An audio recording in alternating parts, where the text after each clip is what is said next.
everybody, and welcome to the first in my tutorial session of how I go about creating my. Right now, I'm working on a Pathfinder. What I do to whenever I generate a world, and how I create the magic that goes behind the story and tabletop roleplaying. I use a few different tools to generate my work. I'm good at coming up with some concepts, but sometimes I'm not the best at figuring out, coming up with the original plans for stuff. So I just kind of work on some of the tools that are out there and available to us, and use that, and then add my creativity and add some modifications to it to make it my own, to make it into my own world. So, just gonna go ahead and get started. So this is the Roll for Fantasy map creator. Roll for Fantasy has a lot of tools for generating a lot of information, a lot of great utilities for doing this kind of stuff, so you don't have to come up with everything on your own. So one of the things that I use whenever I'm creating all of this is I use this map creator tool, and what this basically does is it gives you a hex layout, and you can select what to put down here on your own, or you can generate randomized maps. You can set the size of the map that you want, and it comes up with some pretty basic things, and I like the look of the layout of this. For me, it just got a kind of an interesting handmade drawn feel, and I think that that's a benefit for my style. So first I'm going to set the size of the map that I want. In this case, I'm going to do, let's go ahead and do 20 by 20.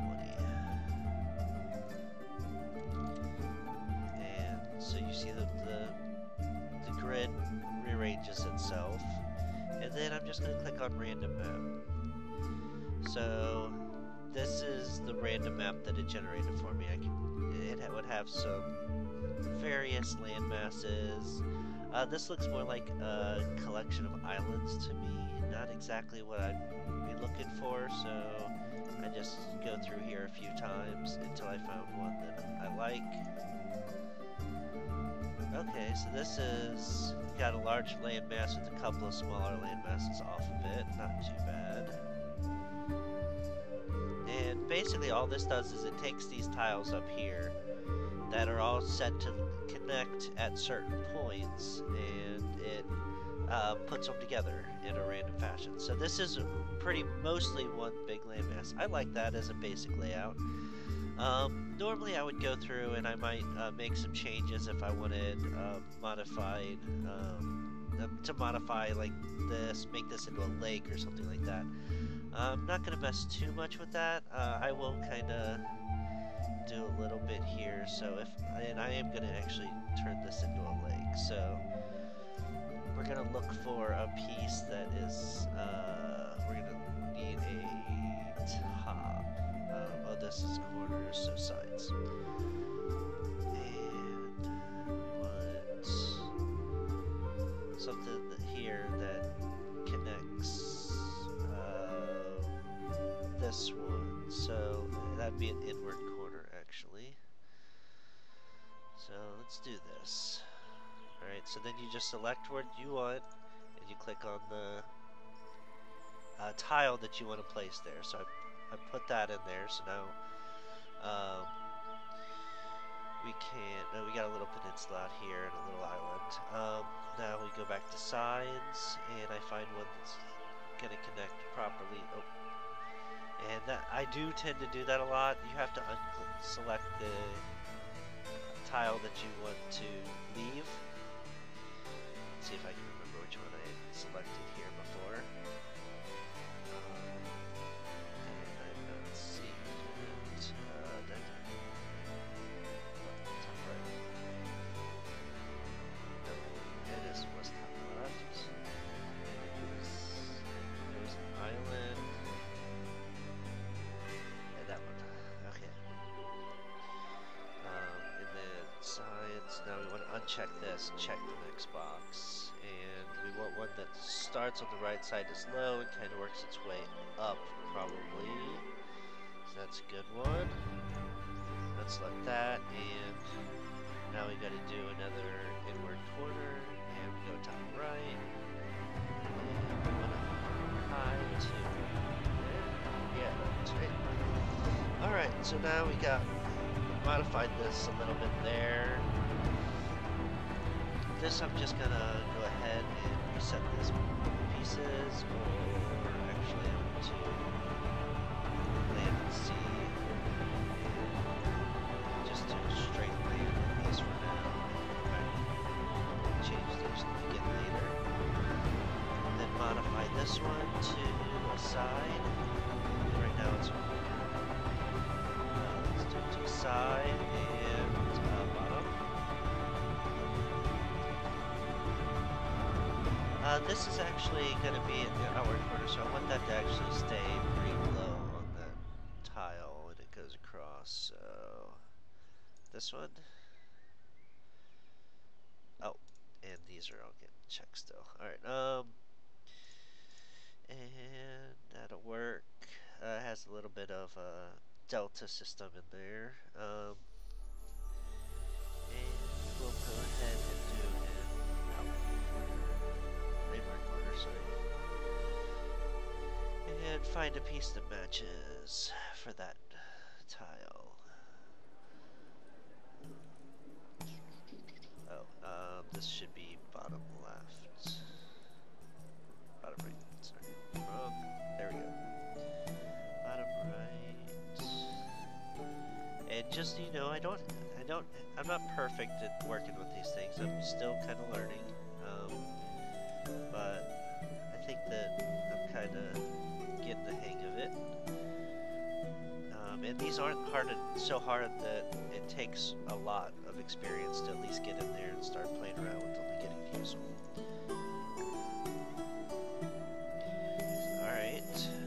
Now we turned that what was kind of a really long, to me felt awkward peninsula into a lake.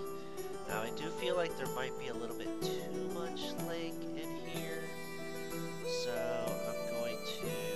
I would either combine these probably and maybe reduce the size of one of them, or combine, yeah, I think that I'm going to actually make this one a little bit smaller.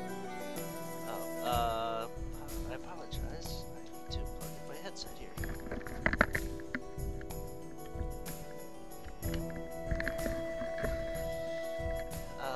Alright, so, I was gonna say, I think I might normally make this one a little bit smaller, and maybe combine these two.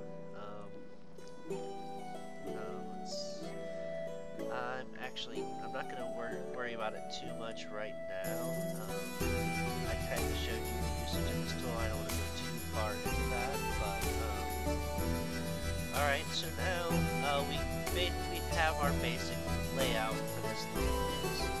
The next thing I would do is I would kind of, I don't use this tool for this purpose, but I would start getting an idea of where I want to place some stuff. So I probably wanted, I put a city out here. Basically, this has good access to water on the ocean. It's probably going to be a shipping route. Maybe put something out on this island as a point of interest. Just kind of think about what would naturally develop in a world like this. So maybe a mountain range up here by these lakes that provide the water for the lakes, and then some outlets from them out to the sea. Maybe a big castle bastion out here that is protecting from something from this side of the water, um, or maybe even uh, uh, some walls and hold on, sorry guys. Um, get,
Sorry about that, guys.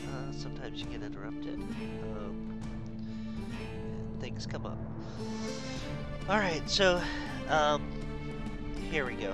So one of the other options might be a wall or a castle out here. Maybe this area is a bastion of evil, and maybe you have a protection up here, or possibly the opposite. Maybe this whole area is just a wild land, and your only natural safe havens are down here, and you have some kind of protection. You want to kind of just look at the map and just see what comes to you as possibilities for making this work. But I'm going to go ahead and save this map. You can only these save based upon your browser. I've used a few of these. I'm just going to go down here to the end just to, because I know that I haven't used the last few of these, and I'm going to save the map. That way, if I need to pull it back up, I can, and I won't lose the this map. All right, and then I'm going to click the turn to image, and it actually. There's a few problems in there, some mistakes. I'm actually not going to worry about that because I can easily fix that in my image editor. And I'll go ahead and save as. And then I'm gonna again. I'm not gonna try to come up with all of this stuff myself, and especially in this case. I was gonna say, before I save the name of that, let me pull up. Actually pull this from Roll for Fantasy as well. And of course you can always come up with these names on your own. I'm just doing this for expediency. I'm going to go to here we go. They had a really nice, if I can find it, name generator, or yeah.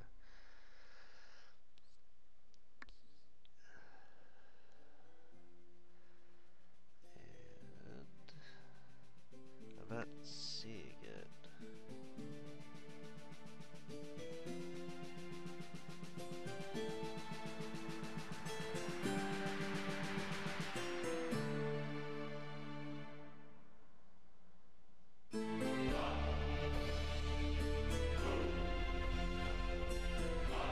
I would normally have this actually set up for you, like in place, but I didn't think about it. I actually thought that it was easy enough to find on here that I didn't need to pre-do it. So.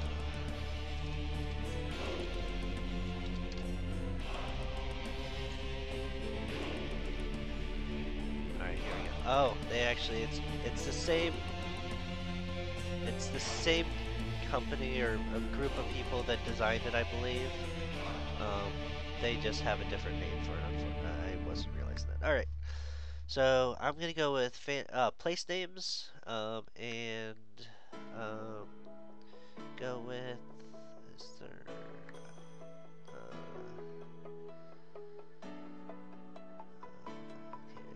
continent names. Alright. And then I'm gonna go through the list, see if there's anything that I like. If it's not, I will get another group and let's see. Trosius. I'll go ahead and use that. Not my favorite, but it'll work for now. And let's go ahead and save the image. And I'm just gonna use the name of that as my image, so I'll remember it later. Save. And then I do all of my image editing using Paint.net. I think it's an excellent application for Windows-based use for free. It does the job pretty well. You can use whatever image editor you like. GIMP's another great one. Or if you want a paid image editor that you prefer, use it as well. It's not going to make a huge difference in this case. I'll show you what I do, and then you can work with what you're used to or what you prefer. Alright, so then I'm just going to open that image in here. Like I said, there are some areas that were problems, but that's actually really easy to fix. I'm just going to... oh, where's my tool list? I think I dragged it onto the other screen.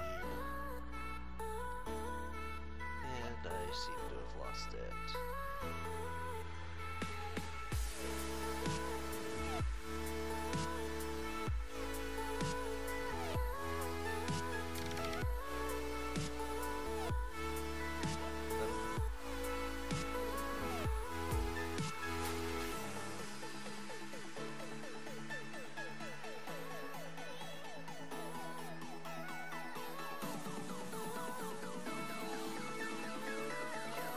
Oh, there are the tools.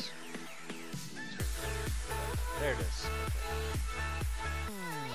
Okay, I'm just going to take a selection box, copy and paste, and just cover those areas.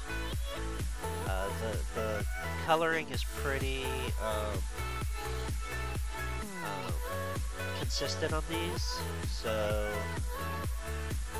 you don't have to worry about matching the colors too much. Like that. A little bit smaller box for this one. Sure, fits in the middle right.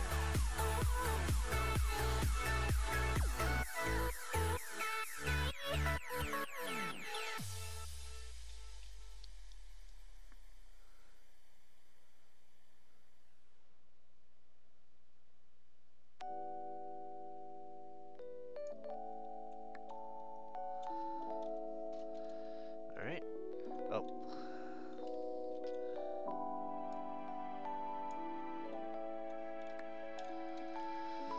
I get out of edit mode, and there it is. Okay. So, now we've got our basic map. So, one of the things that this map generator has for tiles is they have some tiles that work with the style really well. And if we go up here, you can see them whenever I go to structures and trees. We got some mountain ranges, some hills, some trees, some grasses, things like that. I've already worked with some of this stuff, and what I did is I just exported like all of these options with the land, the geography, the structures and trees. I don't have all of these, but I have the structures that I commonly use, and some of the water, the rivers and stuff here. A couple of these lakes, all exported in another image, which I'm going to just go ahead and bring up because it'll be a little bit easier to work with that than re-exporting all of it, trying to...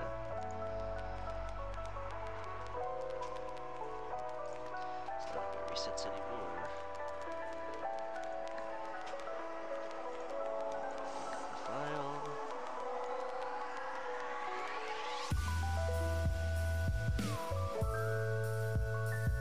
Just a second here.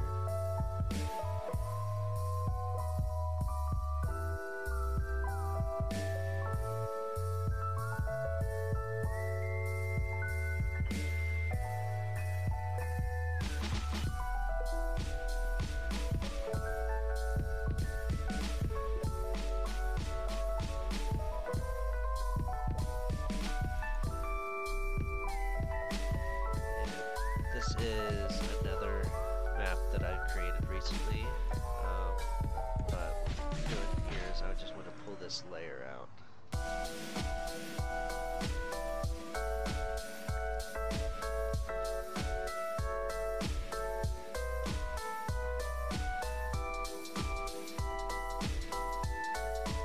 Alright, and then this has got a series of some of the tools that I've played with the other one.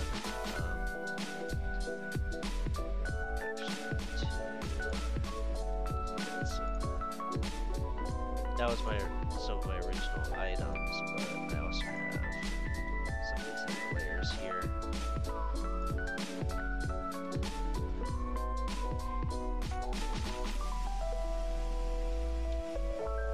Just add layers for these. There's probably some functionality to automatically copy the layers from one to the other on these.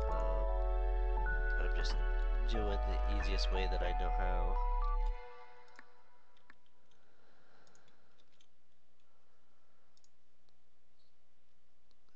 I've done the mountains, I've done the water, I've not done the trees yet.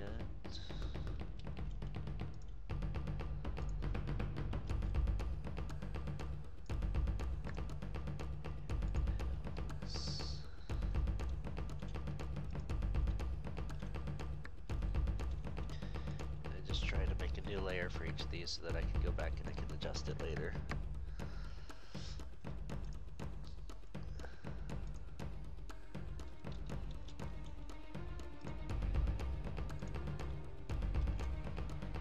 Alright. And I'm actually going to do a thing. I didn't do it the last map, but I think it'll make it a little easier. So I'm going to add a layer. And then I'm going to move all of this background up to the top first. So I want that to be on the top because that's the view that I'm going to look for. That's not what I was saying that I didn't do before. That way I can turn that off and I can see any of the objects that I want. But then what I didn't do before that I'm thinking about doing now is copy this section, making a new layer underneath all of these. That's just filled. Actually, I could probably just do a check. Color picker for that layer. It's got to go to the right layer. And let's just do a fill. That's the inverted selection. Fill. Then I can turn this off, and I have all my objects. Then I can just go ahead and place these. I don't have anything in that one.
leave a little bit of working space in here because I'll probably play with these some and create some more as I go along, as I add more to my palette. Alright, now, so what I tend to do is I don't need a lot of information for me to imagine and remember what I'm trying to do with this map. So I use some basic iconography to make the map, just to make it obvious what I'm trying to accomplish with the map. So in this case, I was talking about that bastion of protection or whatever. So we're going to go. What I'll use is I like to use this thing. It looks like a couple of guard towers with it. And I'm sure somebody could correct me, but with a gate basically in the middle of it. I'm sure there's a name for it. I'm blanking on it right now, but so I'm gonna go ahead and copy that off of this layer, turn the background back on, and oh, it did not copy. Oh, actually, I did copy, but I turned it on, but I didn't select this layer. Okay. And then, oh, that's one thing. So that layer is cut out around the castle. So we don't want to do that. We don't want to actually paste onto this layer. We want to create a new layer. And I'm actually going to call this layer points of interest, POIs. And that'll be my base layer. So I said that was going to be like a protective fortress up here. And I'm just going with the idea of, like, this is the safe lands and this is wild, and they need some kind of a protection between the two. So these would be like the front guard of the people. And then I like that. I also like the idea that maybe this is protected by some kind of a mountain or something like that is part of the protection across here. So let's go ahead and look back here and see what we can do with that.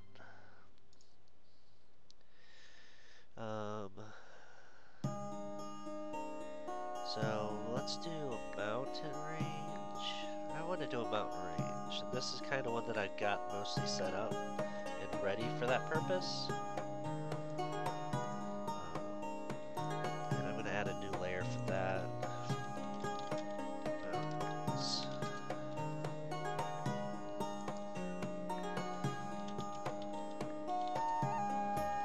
And I like to keep these things named if I can, just so I remember what they are. For whenever they're little, just dots like that, sometimes it's hard to remember what's what. Especially whenever there's visually nothing noticeable. Alright. So turn the background back on. And I'll paste these mountains in. Alright. Now if you notice, the right side of these mountains has not been completely cut. Oh, this range, this is not the range that I was working with before, so let's fix that. Go back to this. This is the range that I was working with. Actually, this will help. Turn that off so I can see. Ah, there we go. Okay.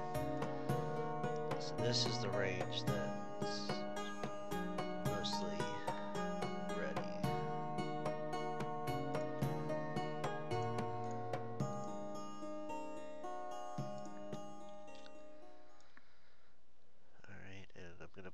Pretty close to here.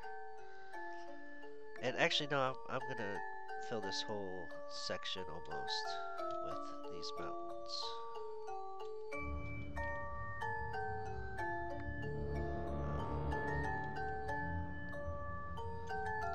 And I do a new layer for each one of these usually, and then I just try to match up what I'm trying to visually. So it looks like they're kind of lined up. It doesn't have to be perfect.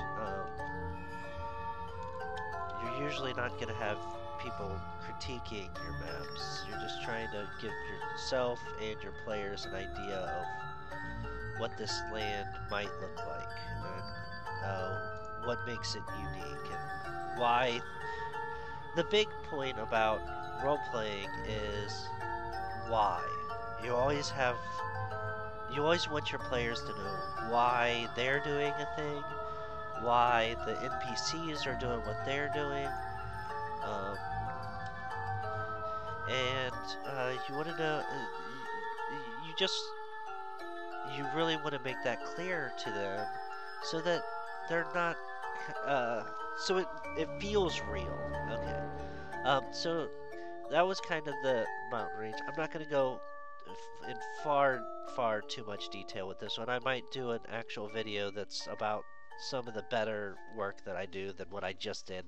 I would normally mix it up a little bit, give a little bit of variance, but for now I'm just going to go ahead and I'm going to merge these layers back down to the mountains layer. Okay, now they're one layer, and I'm going to move that POE point of interest above it. Now, one thing about that is that point of interest was not cut out properly. So I'm going to go and see if I have one in my palette here.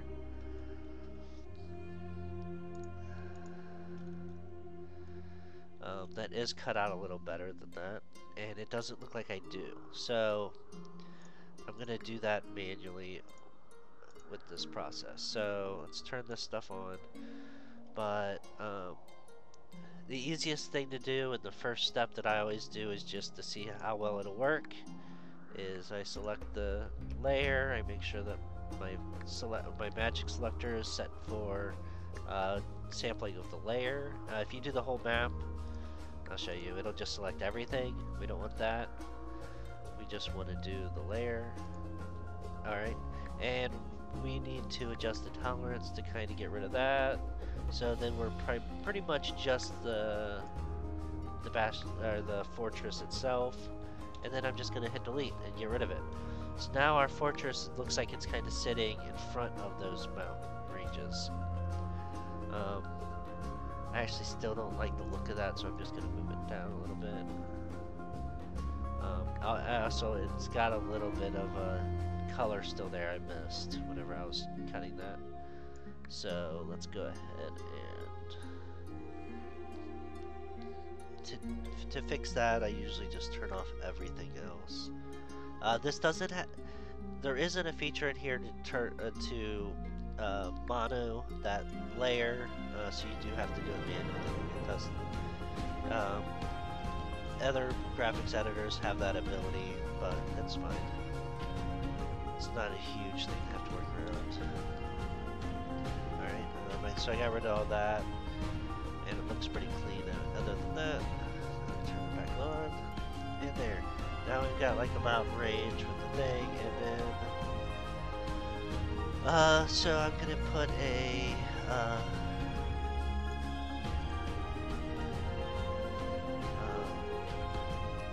river from those mountains up there. Let's get a few of these river types, and I'm just gonna throw these onto a layer so that I can kind of work with them and play with them. So.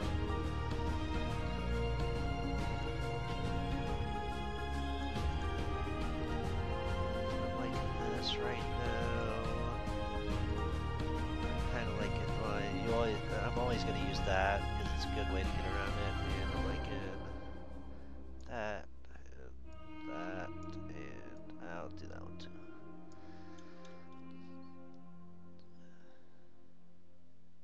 Actually, okay, I'm just going to take them all because they're actually all going to be beneficial for what I'm doing here.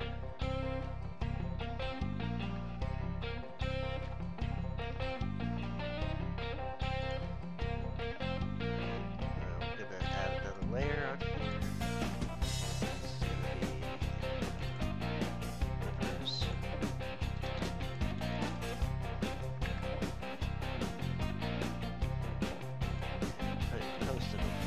Paste them in up here just so I have my reference. Now, I'm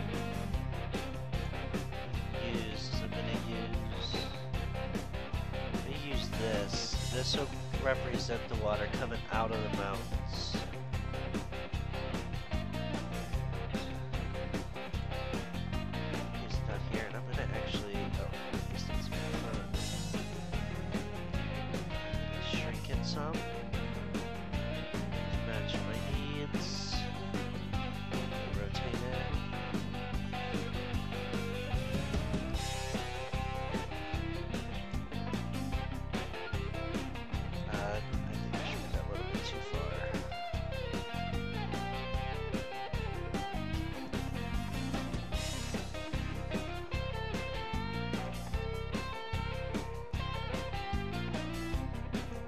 can add any level of detail that you want to make it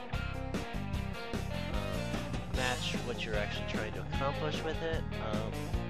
I'm just trying to do this simply.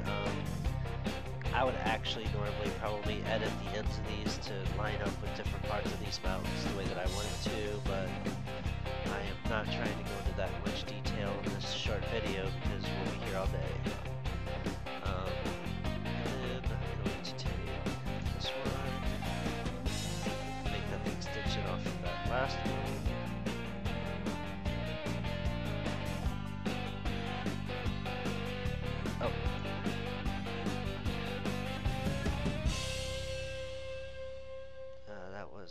Not a fixed river there. Let's see what I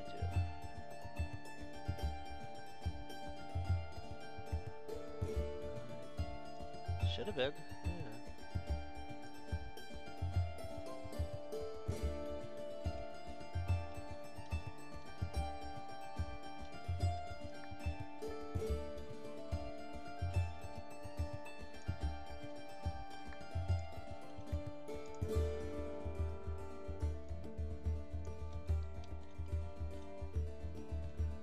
Oh.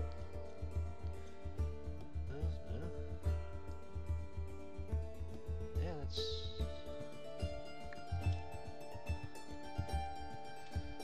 I don't know what I was seeing there. Oh! I put it on the same... Oh, okay. I forgot to put it on the layer. I'm sorry, guys. That was just a dumb... That was me just being dumb. Alright. So then I'm going to kind of connect the end there. I don't like the way that the junction's looking right there.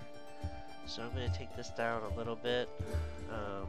Always remember to make new layers when you're adding graphics together like that. So I'm going to cut off the lighter part of that. And then...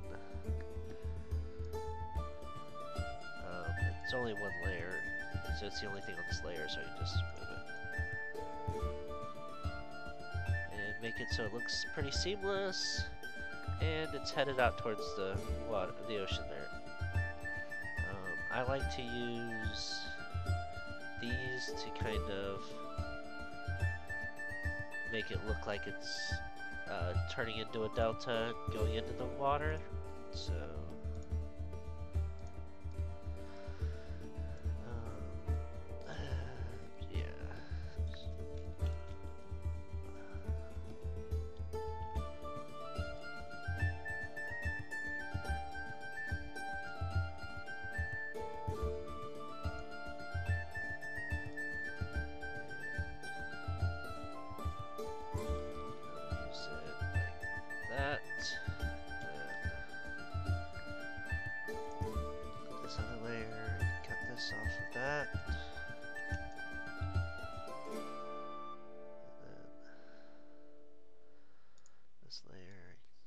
off,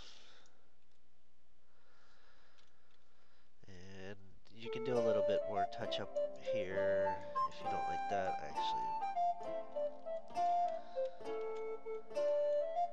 drop this tile down one to make it match more what's around it, and I'll just copy that to this.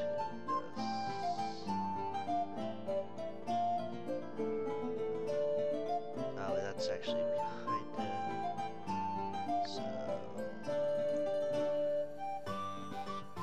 push that down and paste it there.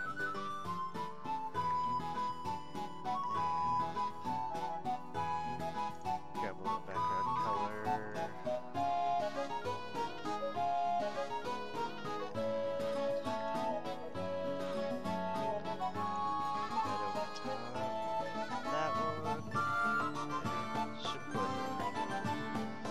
There's a little weird angle there. You can fix that by adjusting this side a little bit more. Again, I'm not going to go through all of these details. I'm just trying to show you basic design ideas of how I get the original layout set up. But alright, so I do that, and on this other side I might do the same thing and add, maybe run it down to this lake and then out to the thing or something like that. Anyway, so that kind of gives the idea. Now I've got this mountain range here. I've got this fortress. And now I need something to protect. So I'm using this to represent cities on my maps right now. I like the look of it, and it gets the point across.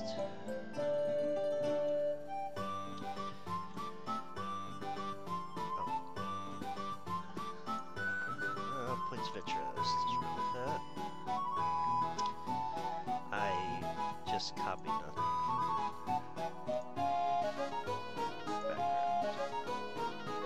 Background. No, column. Paste it. And let's see, if that's my bastion and this is the only safe lands, then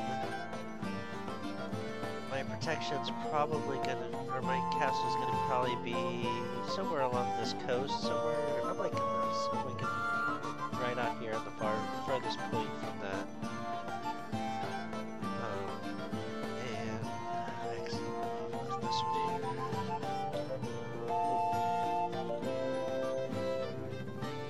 That's on reverse. No.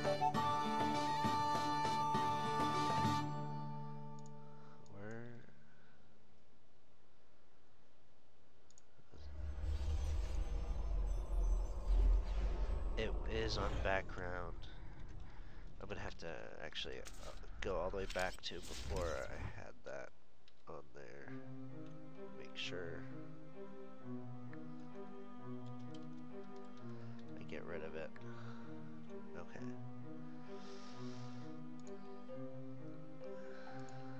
I make mistakes just like everybody else.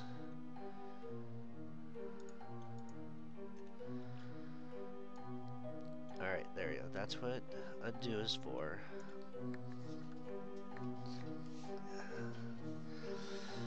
Alright.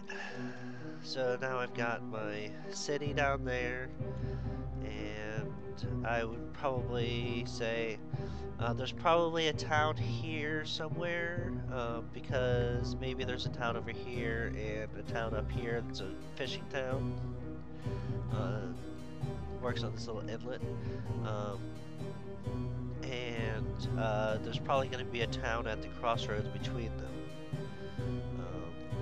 They're not going to do roads between in every direction usually, so they'll do, you know, a crossroads and then a crossing road here. So let's go ahead and get a town, and to represent the towns I use these little, oh, do I have, yeah, there we go. I'm using these little house icons here. For big towns I use the 3, for little towns I use very basic.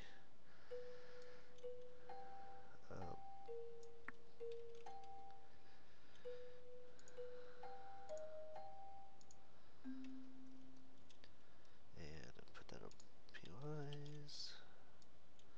And I'm going to do that little fishing town up here, and do a lookout town over here, and then, like I said, that crossroads town somewhere in the middle there. Alright. Now, these towns are going to be crossed by roads, so I'm going to actually use a color picker. I'm going to go in here, and a lot of this is using the same colors for the dark area. And I want to blend this in, so I'm just going to pick that color out.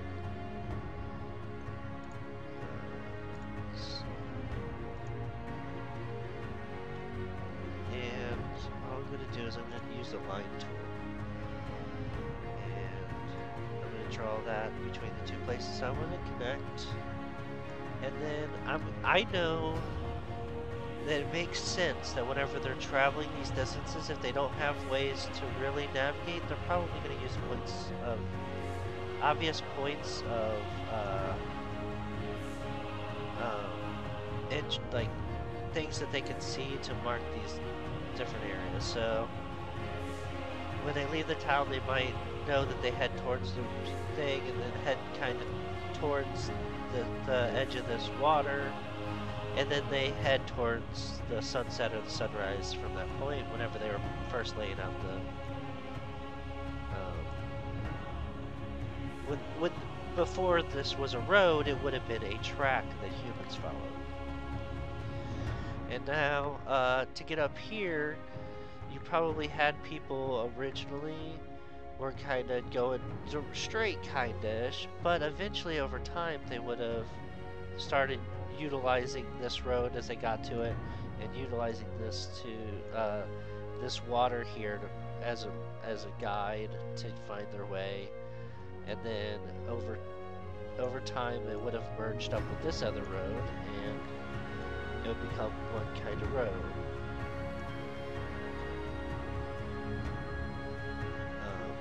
And then coming from here, I'm not seeing any good things out here right now, so I'm actually just not going to put that road in here.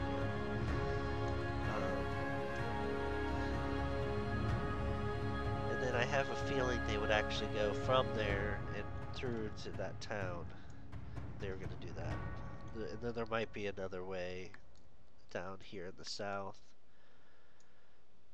where they would be going out of their way, but it would allow them to find their way to this.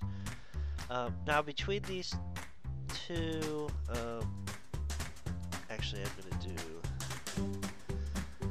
I would think about this, and this is the kind of thing that brings us back and makes story points. So now,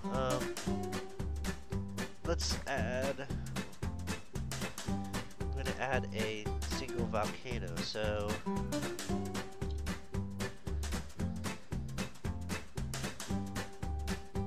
now we take this volcano, put it up on our, I'm actually going to put this on the points of interest thing for now, unless there's a good reason. Oh, did I copy it? I will make sure I copied that off through.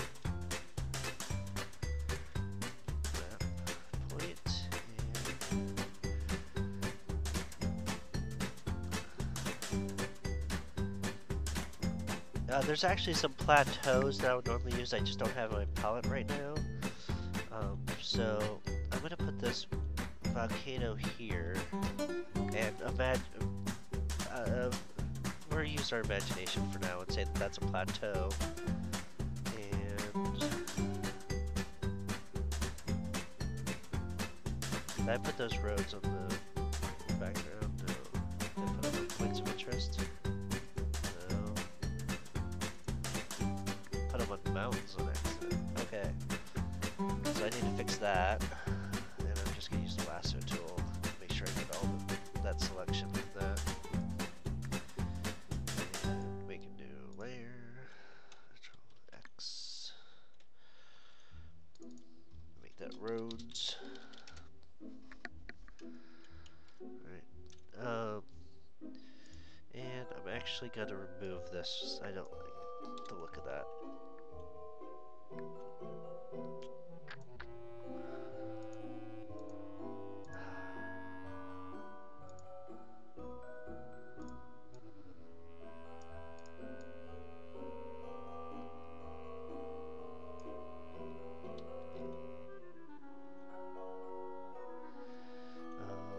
And I don't know. That's an interesting song. So music-wise, I just picked some copyright-free playlist here. This is not my choice. It's just kind of playing along through the playlists. And I did not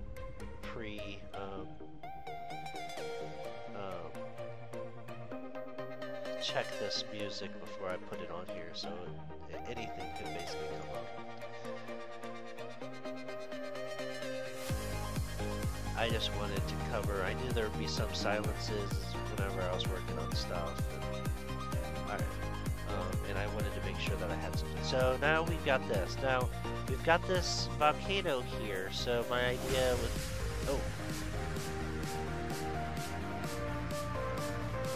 not put the roads back down.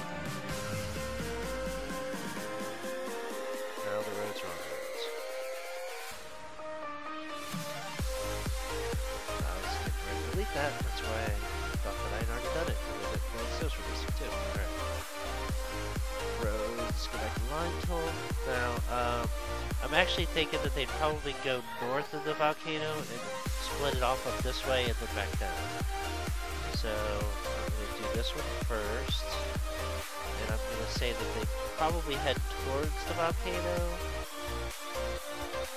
And then kind of rotate their walking up this direction. The road there is blocked by that, so I'm going to actually put the road in front of the point of interest, so I don't have to worry about that. And I'm going to say when they come through, they probably follow pretty similar ideas to kind of find the volcano market and then head probably close to directly east from there and then down to the town. Say that they use this this lake here as a point of the point of interest to find it. Now I just want to kind of merge those into one. It doesn't. All right. Now we zoom out and we can kind of see. Now we got a basic version of what would be the map here. Now we got this fortress here. And there is going to probably be a trail that goes through these mountains. That's probably treacherous, and so that could be a story point later on. That maybe the adventurers have to find their way, follow that trail, and you can throw some dangers at it and stuff. And then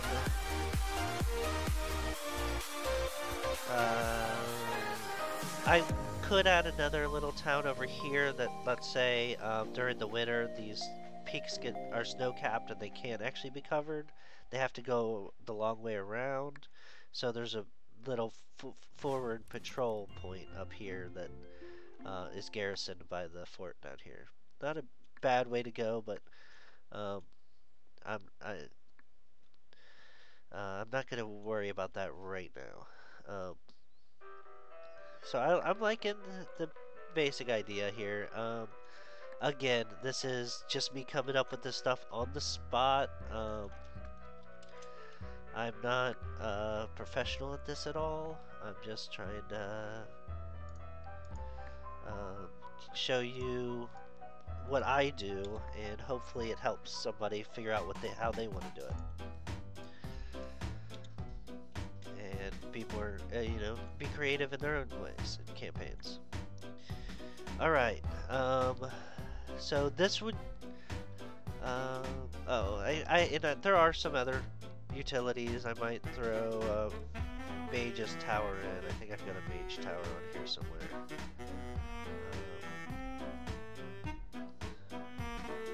I might not have saved that one on this list. But I had a mage tower. I might throw in a point of interest of a ruined castle as a dungeon or something.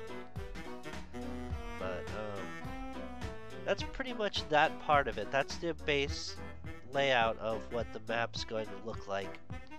And I'll adjust it over time as I come up with different story points and stuff like that. But I didn't throw any trees in there. Let me turn this section into a so these are my base trees here. Actually, well, this is the base tree section that I have, but I just copied and pasted that to make this, and this just does a lot of coverage pretty quick, and it's got some jagged corners so I can play with it some.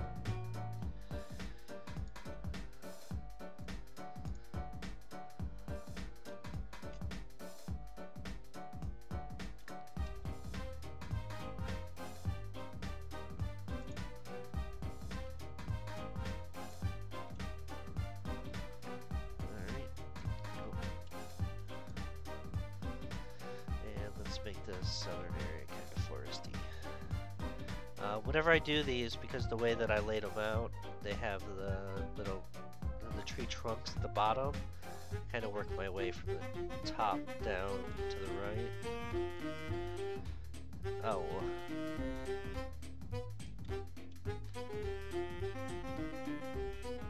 That's happening sometimes, and I don't know why. There we go. Oh, I know why it's happening there.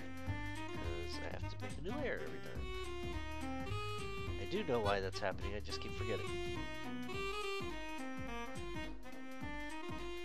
I'm gonna kind of line them up. I want...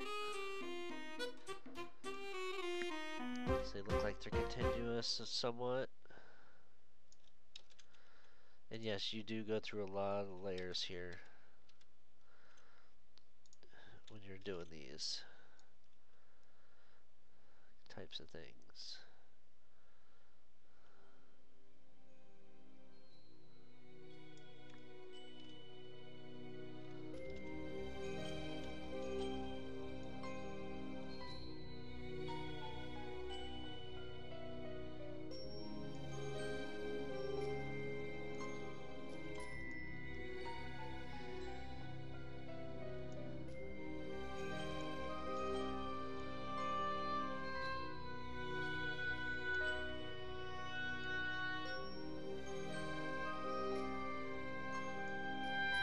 And they don't have to be perfect. It depends on how you do, how much detail you want to put into everything. I don't make mine perfect because when you zoom out, it still looks good, and I don't want to burn myself out on the adventure generating the map for it. I want to still have that story, you know, that creativity to generate storylines and stuff that the players will enjoy.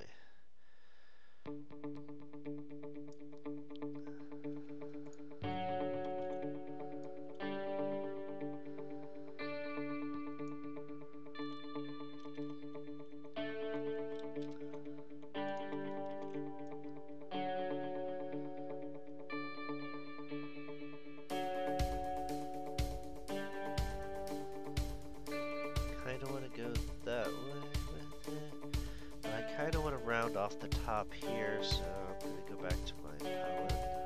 I'm going to go ahead and dump all these down to one layer.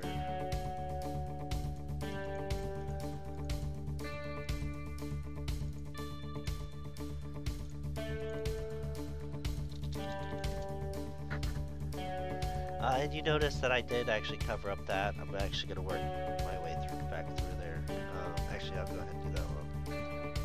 Doing this before I go to work on the next section. Actually, no, I won't, because I should work all the way across the top first, and then come back.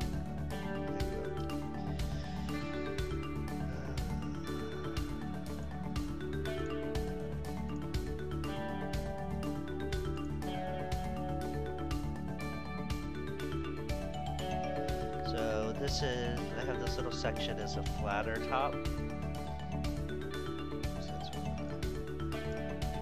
There to flatten out the top a little bit.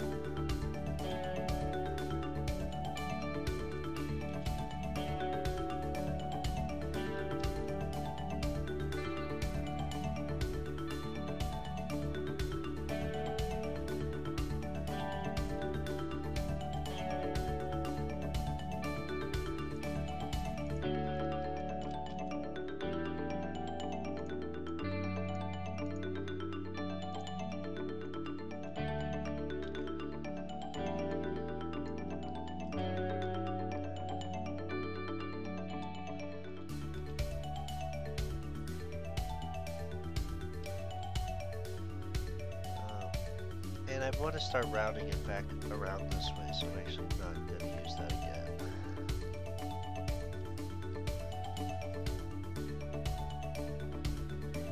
I'm going to go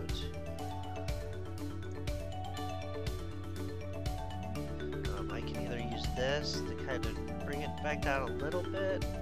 What I actually am going to do is I'm going to rotate this around.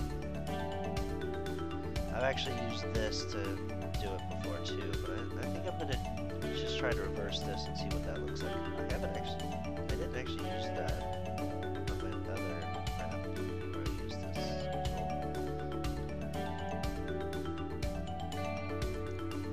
Just lasso, make sure this get extra stuff here.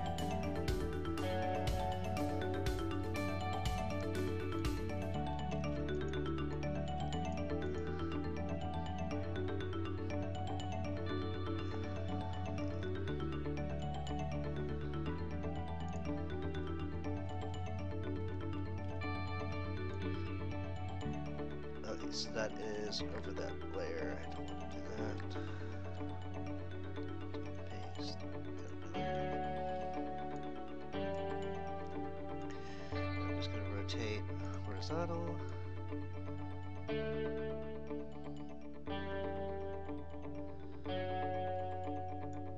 That looks okay, but I do have this gap in the middle here, so I need to fill that in. I'll probably put that between those two layers. Can I use any of these?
I'm going to go ahead and compile these down so that I can find some new layers.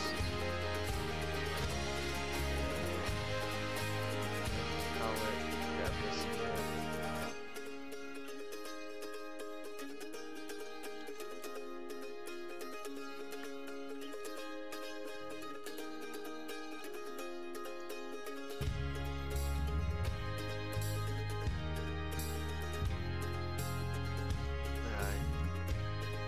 Some of these have these tree trunk kind of things over them, so I'm just going to go back and try to fix that.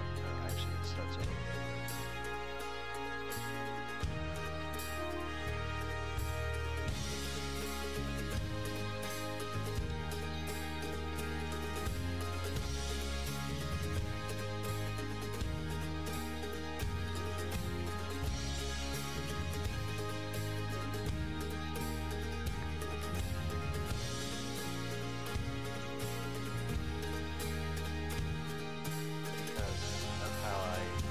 The first set of these, I kind of messed it up. It's easily fixable, so you can work on it.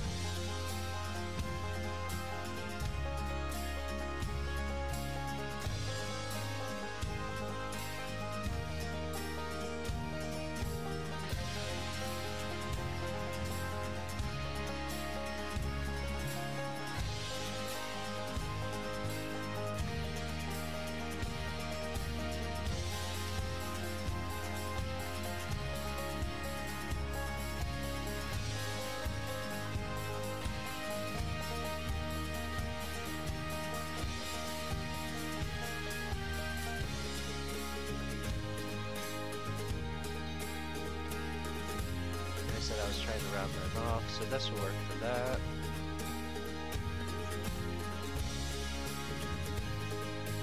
I'm gonna kind of fix the bottom up, starting from the left side, work my way over.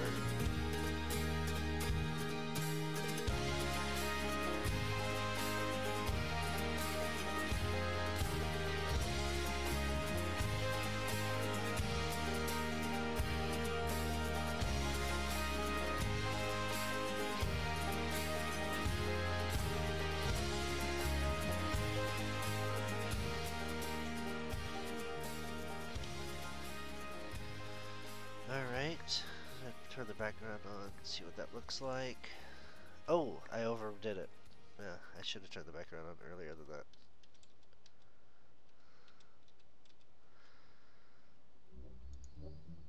Alright, there you go. Okay. So now we just can clean up some of these edges and make it so that there's some variation.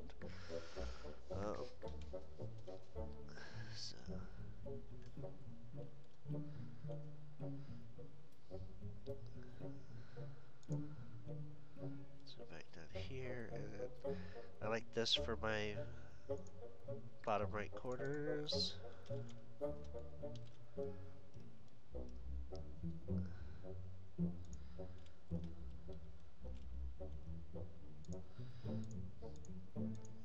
Pare all these back down.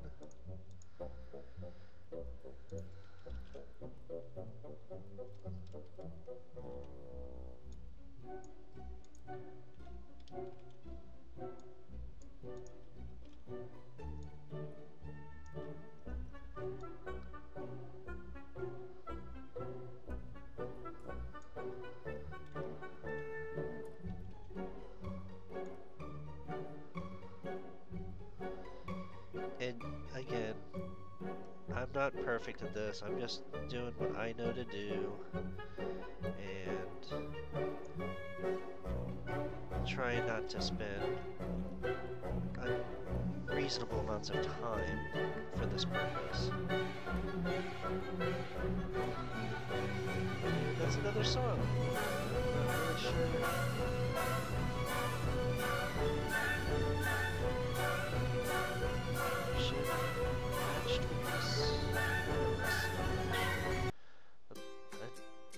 It's supposed to be background music, it's not supposed to be like recognizable, draw my attention kind of music.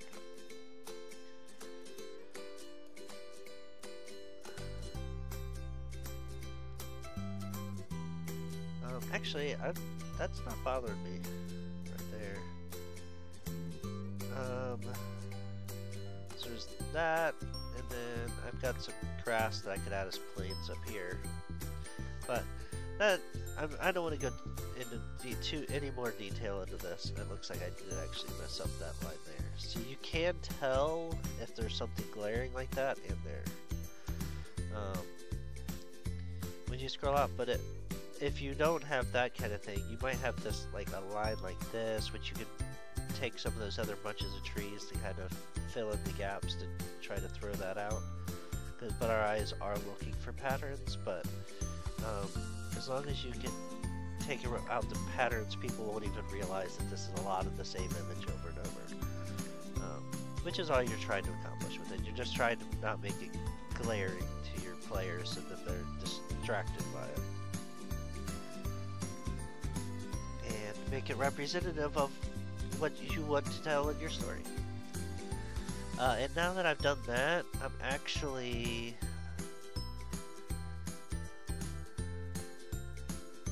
This is what I said, Justin. On my roads, I probably see that this is actually another point of interest that they could follow. And say that another way that they would go is probably along the tree line.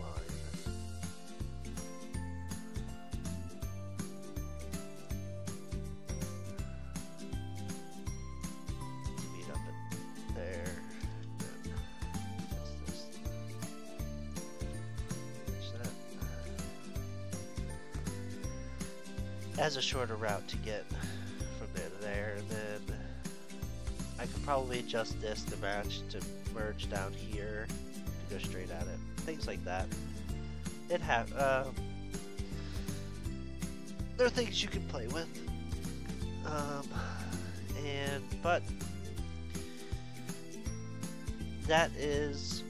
Well, this is basically the worked on part. This is basically how I would generate the overall map. Then I've already talked to you about how I come up with some of this lore. Just the feeling that I get with this map. The bastion, the fort up here that's a bastion of good protection. This might have a lighthouse to help direct people around something. I don't know. This is the town, and maybe they get a lot of trade out from the west. And I just start developing. This would be a fishing town.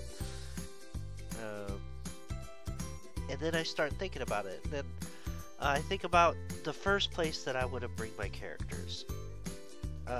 Oh, actually, names first.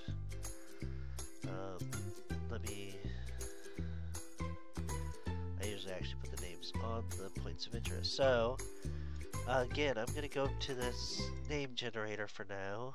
You can come up with your own unique names, or you just kind of look at place names. And let's go to town and city. There's a town. Oh, fantasy names. Oh no. City and town names. There we go. So we want to go fantasy town names. Okay. Lightstorm, like that's or Baygate, or actually I'm gonna merge Elder Grasp and Baygate. I'm gonna make an Elder Gate. That's what's gonna be the name of this fortress here is Elder Gate.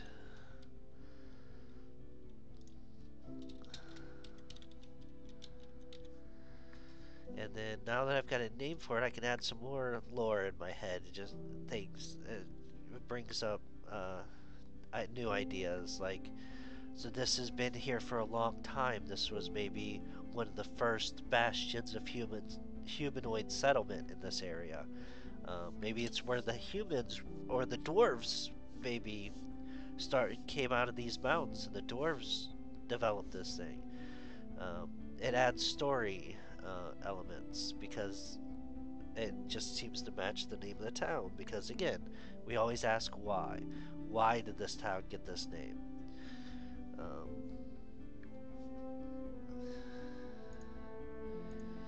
And then, so let's do the.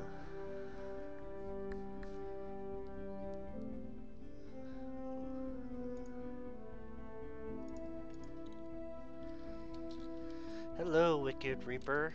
I'm just working on my, doing a little tutorial on how I create my world in Pathfinder here, and we're having a little bit of fun, playing with some video editing and stuff. So. Alright, where was I? Just check chat, by the way, if anybody's watching this and they're wondering where that came from. I hadn't noticed Wicked's comment previous to now. I've been talking and looking at my map, but I gotta get better at that. I know that. I'm trying, but it takes practice. Alright, so I was coming up with names. That's where it was. Alright.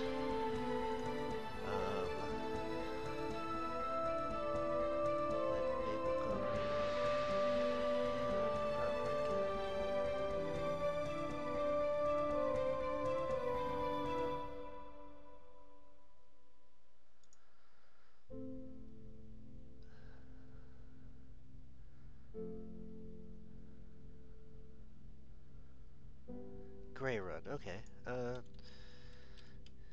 Grey Run, I like that name for this one, and let's say that this one is, that kind of gives me the idea that maybe this area out here is, this up here might be plains, but this is actually clay, and it's kind of, the town built up from the travel across this region, and a lot of the wagons and stuff from the travelers were covered with gray mud, so it kind of got the route became called the Grey Run, and then the city that built up around it just followed that naming convention.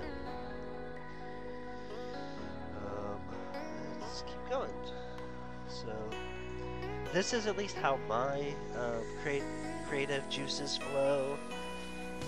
I usually need a little bit of help on a lot of this stuff, and then I can kind of come in there. Deer Shield, I would think might be a good name if there was another town around the woods. Maybe there's an elven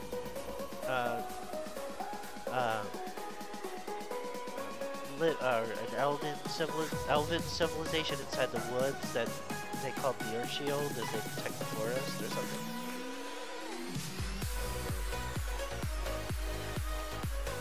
Whitehold, okay.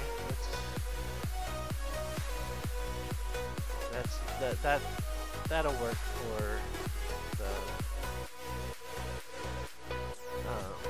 for the city down here. It's Whitehold. Maybe they have a lot of marble, and they have maybe a marble mine somewhere near here that they get their name from. Their castle that was built up was built out almost primarily strictly out of white marble, and the town they grew up around it, that's how they got their name. Alright, and then I'll let you come up with these last two towns on your own imagination, and figure that out yourself. So now we have a map. Now we've got names. So this is our Trocius, and that's generally how I develop my world. Alright, now we're going to move on to developing these cities a little bit more in depth. So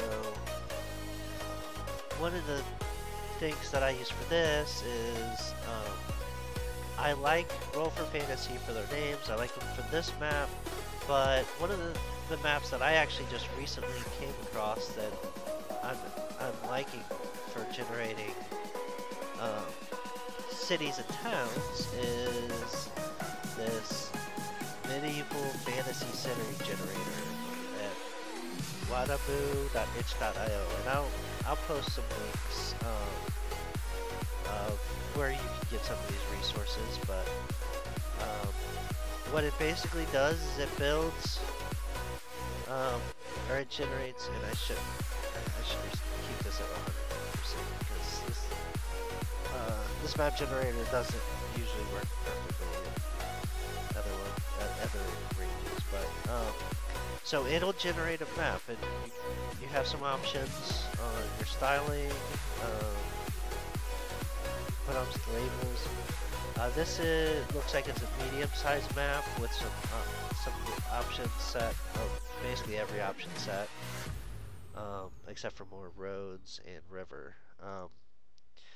And you can generate different style maps, and you just click on it, and it'll generate a new one. So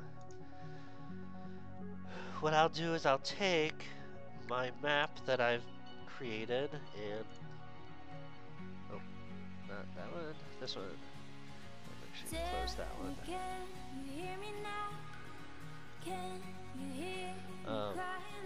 And I'll look. So what's the first city that I want to work on? I'm going to work on Whitehold. It's going to be a large city. It's down here it's on the southwestern coast. So I'm going to look for a coastal map in the southwest. Now, if you don't have labels on these, you could rotate these as you need for your own purposes, but I'm actually going to use the labels. I like having the labels.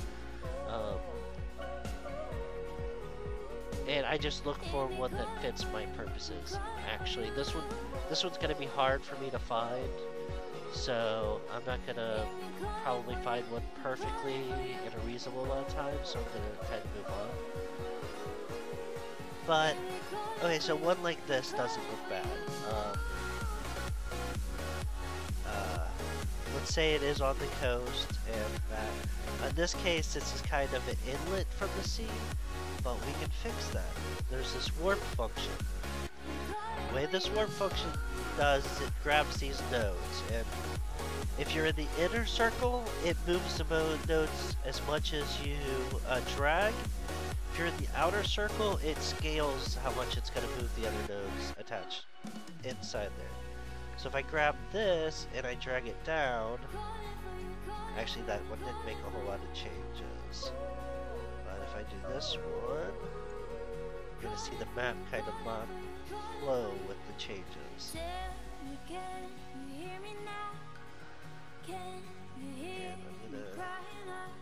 I'm gonna bring this.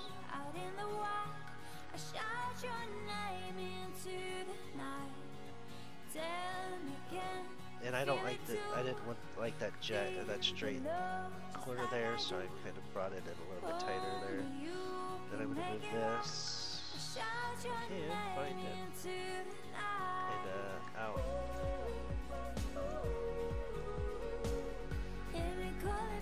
From the city some.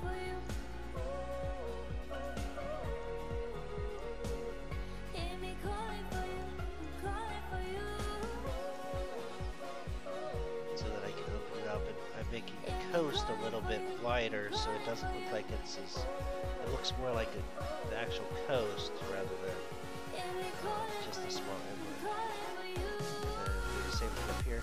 And I can leave this little section here because when I can edit my map and just cut that section off without it being too big of a deal. And I don't want to, there will be issues if you do too much with the tool here.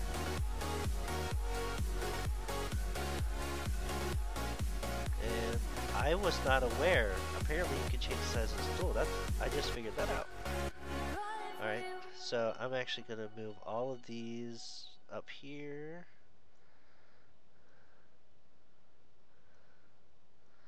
Now apparently the tool sizing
what it does.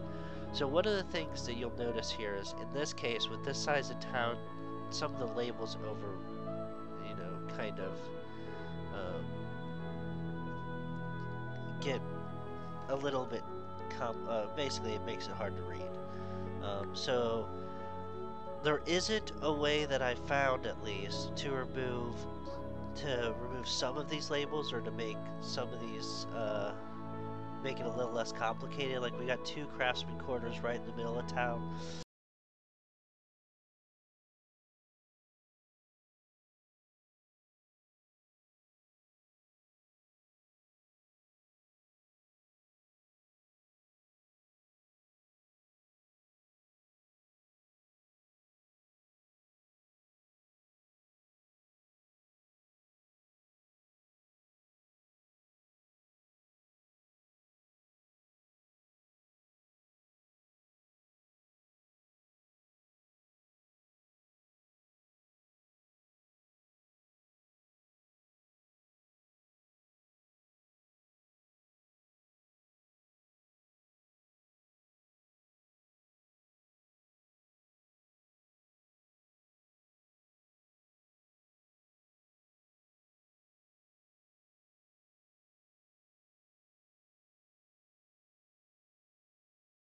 I can replace this market with that market name. Alright, so I'm going to apply those changes, and I always, when I export, I always export it once in its format, and then I go to Style, I turn off Labels, and I export it again. Without doing any of the warping or anything. What that'll allow me to do is I can cut out the parts of town that I want to modify the labels on, and then I can put the labels back over the top of them, and it looks like it's still part of it. So, go in the image editor, and pull up my recently saved files.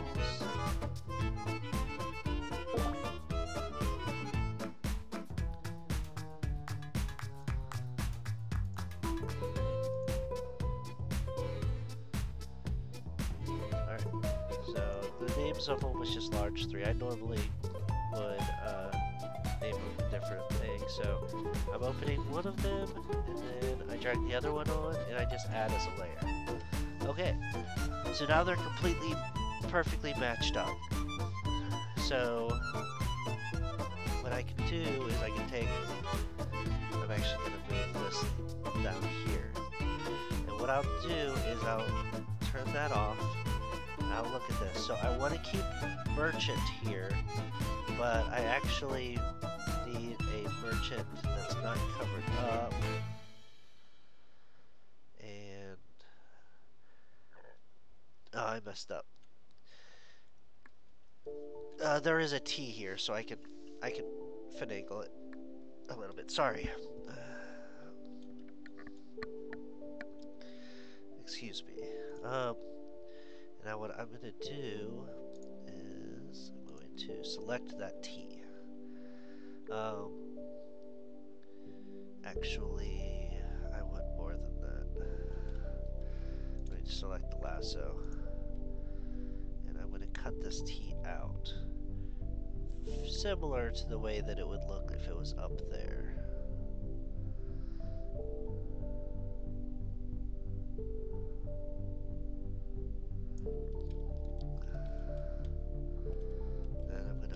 It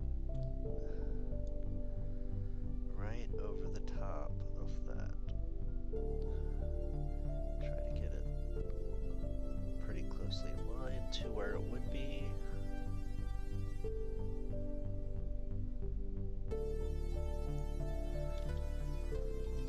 And now I'm going to take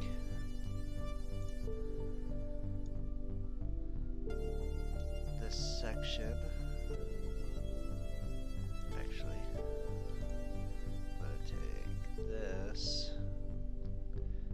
This is part, I just go all the way around.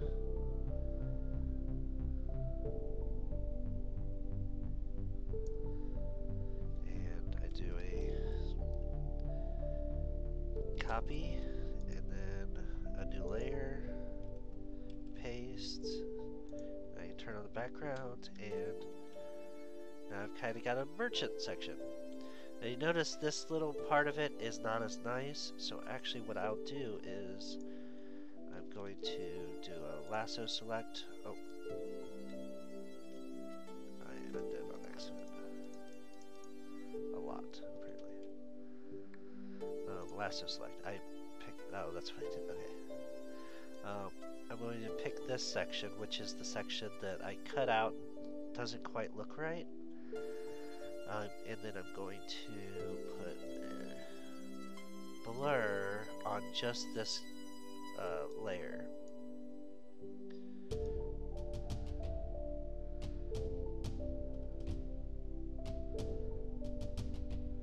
On a lot of fragmentation, but low distance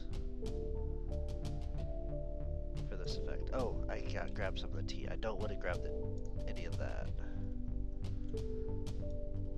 I just want to grab the outer section, because that's kind of what it is on the other.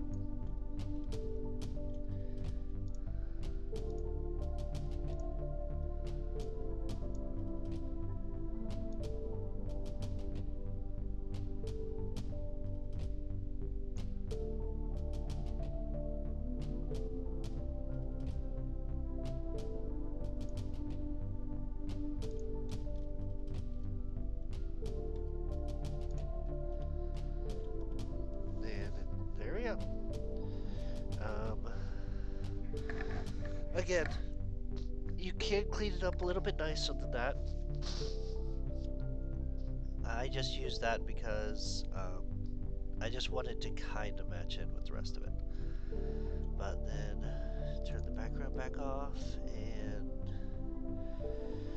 before I said the market, but I could use this one, which is what I'm going to do. I'm just going to use this. This is out in the middle of that open space. So I'm just going to try to get just this off-white color.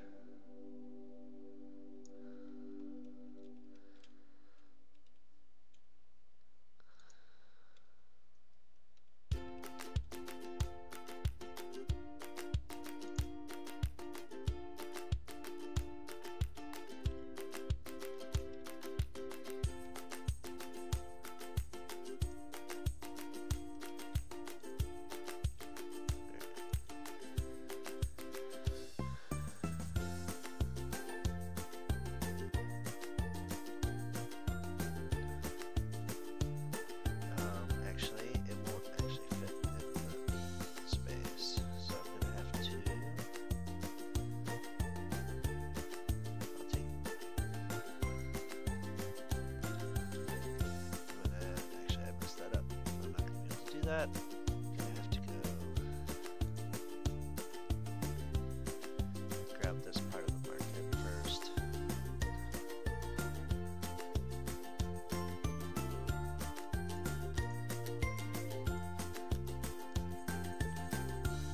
Grab all that.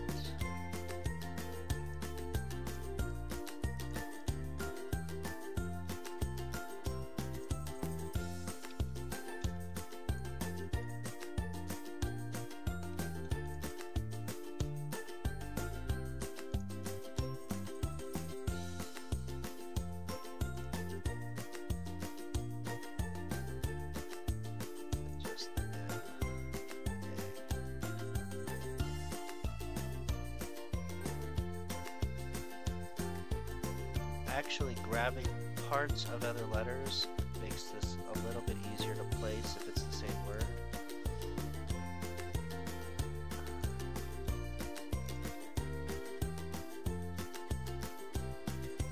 Because it should match up pretty close to exact.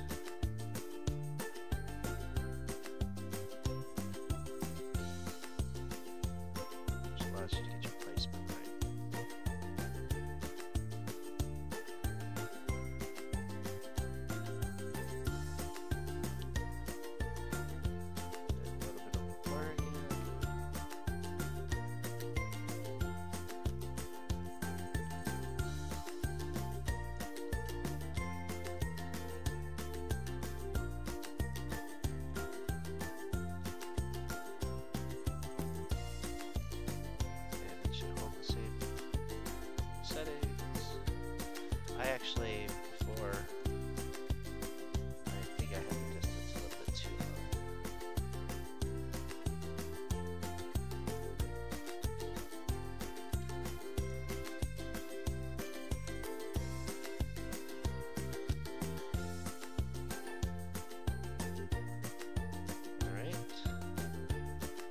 So that's basically how I would do it. And I'd take pieces of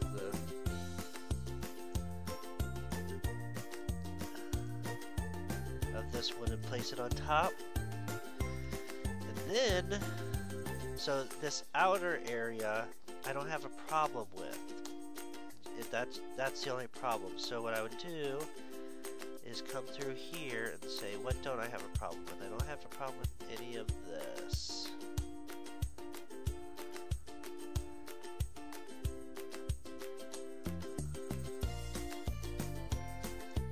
I actually need to go wider before I do that. I want to utilize all this as it is.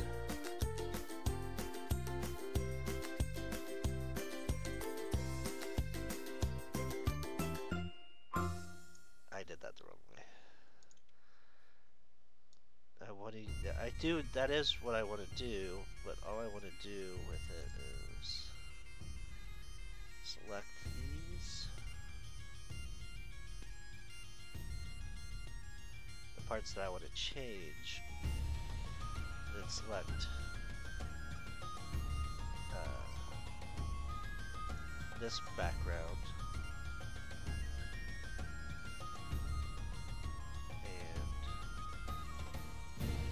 This background, sorry, and then just paste it over that one. When we turn this one off, it has now what I wanted. And then, let's say I'm happy with that, I'm going to actually drag this down and back. So if I accidentally shrink it down, it won't break anything of what I've accomplished. And I'm going to put how big I actually want. So before I was saying I would kind of block off the section that I want. So I only want this part of the actual town.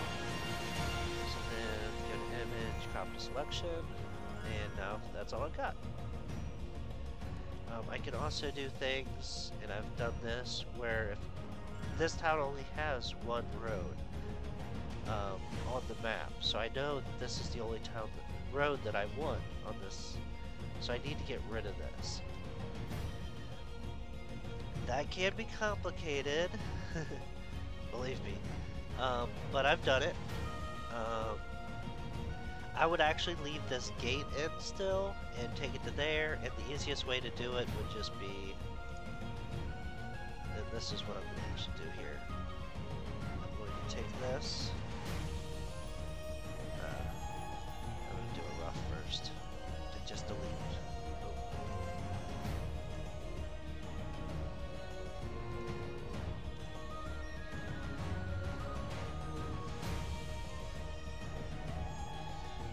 Come in a little bit closer.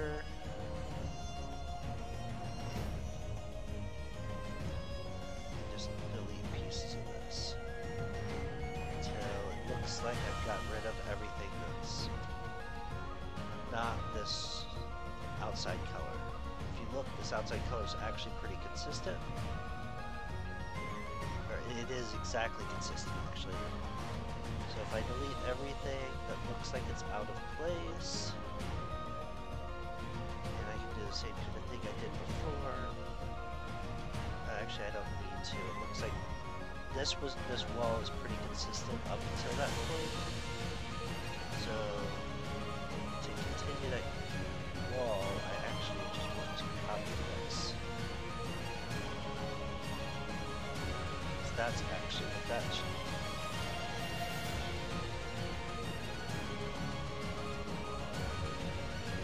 I can't do it there. Probably just that.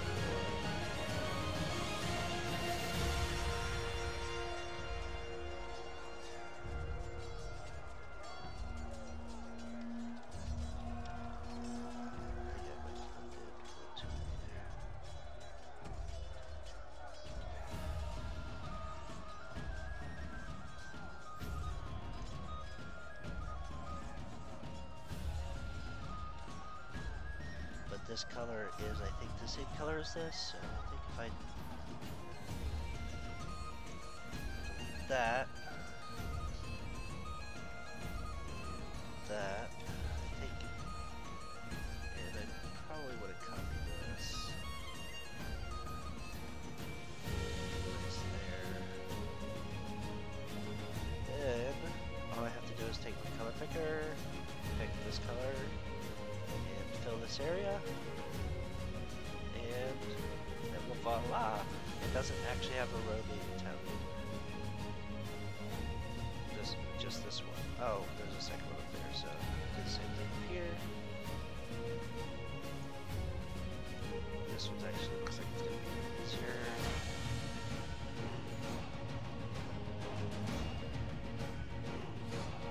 Actually, I might be able to use one edge and put this one. No, I can't do this. Let's see.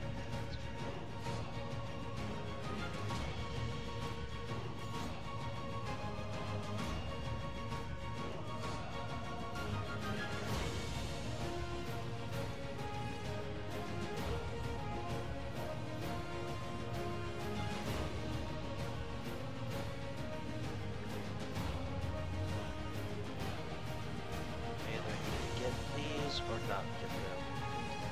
Do this.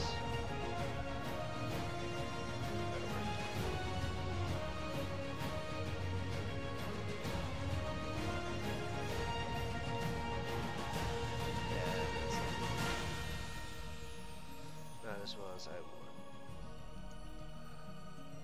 I actually like to use these for this stuff because I can make hard choices on what I want to get rid of and what I want to keep. Until it looks like it's got a consistent wall. Alright, it does. So...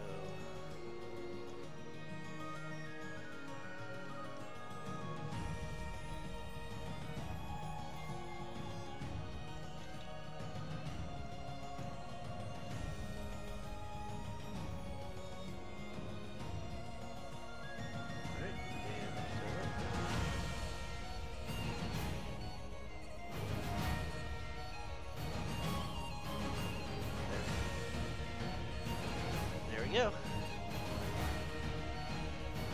And then I would explain that more as it's just ways for people to get in and out of the city from this, or you could move this road to go over there and merge, make it so that you have a road that goes around your city, however you want to do it, that you feel makes the most sense.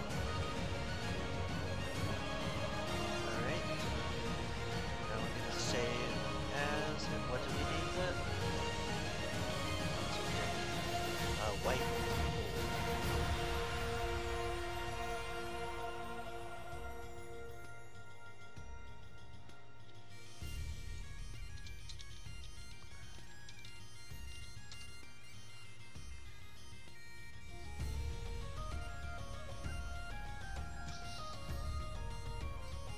All right. Now we've got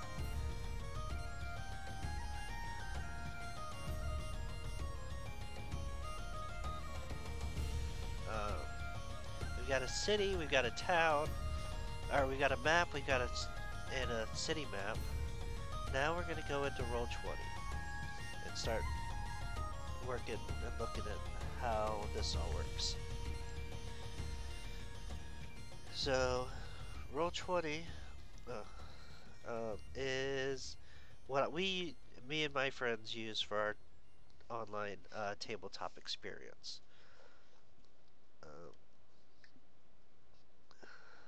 It is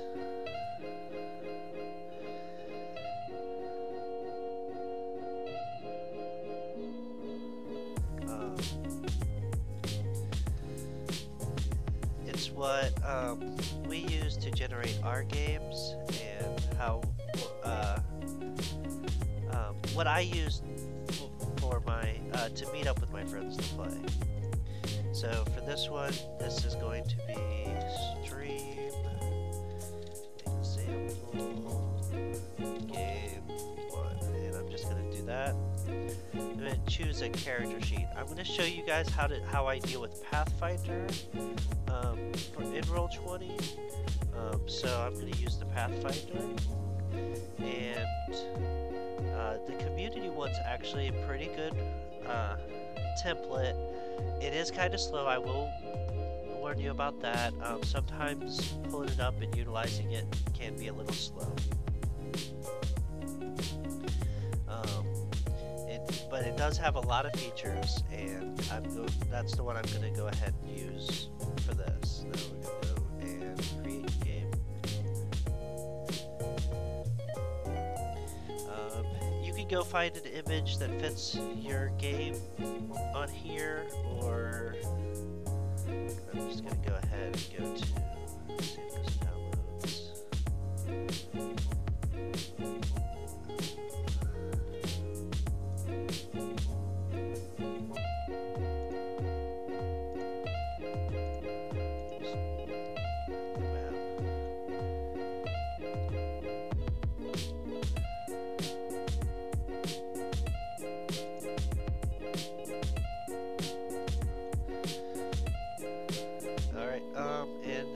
Game. So this is the way that Roll20 is laid out. You have a zoom function on the right here. This brings you to the different pages. Each page is kind of a scene for your game, and you create new ones from clicking on here. And to move players from scene to scene, you drag their ribbon to each scene. And then you can set up the scenes with these functions, and most of the tabletop experiences works with drag and drop pretty well. So this is my first scene. The very first scene I almost always use is going to be the map of the area. So I'm just going to drag that on here. Oops, I didn't save that map as a PNG. I only saved it in the paint.net format, which means I need to reopen it.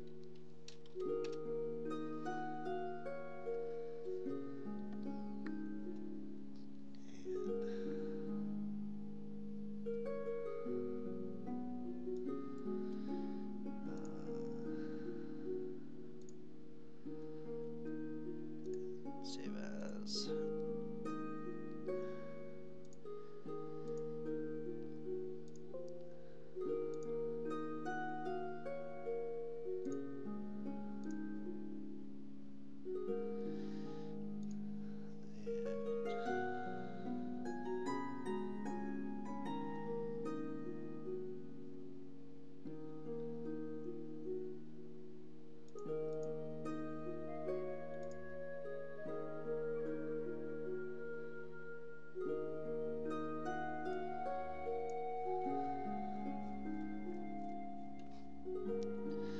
Alright. I didn't put that on the right layer, so move it down to the GM layer. And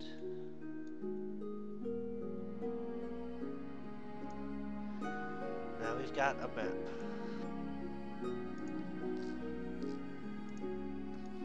I'm sorry, I moved it to the map layer. Now I've got a map.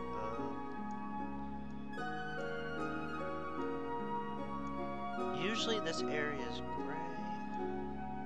Okay, it is.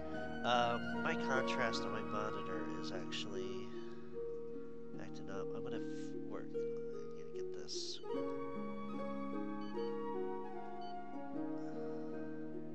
gonna set the contrasts, because the outside area does not even look great to me.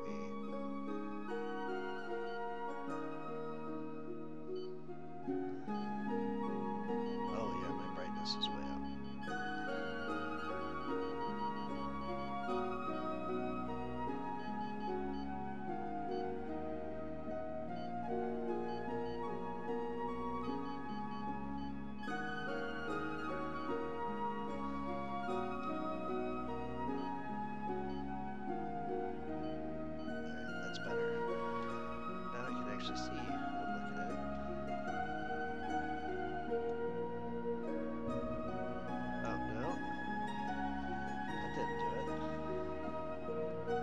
display might be going out.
Sorry.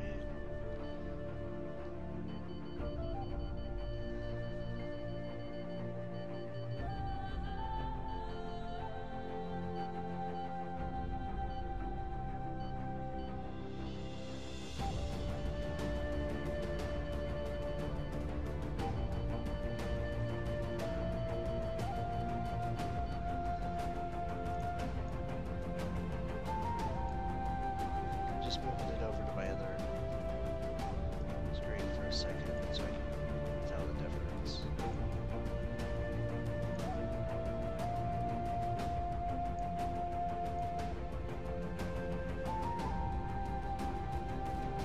And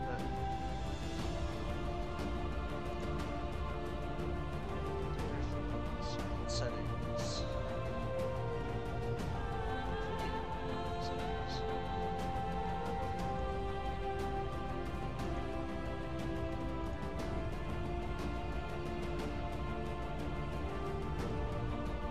Oh.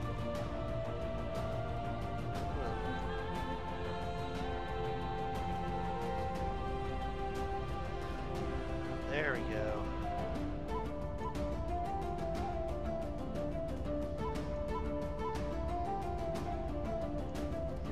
Yeah, it wasn't my monitor itself.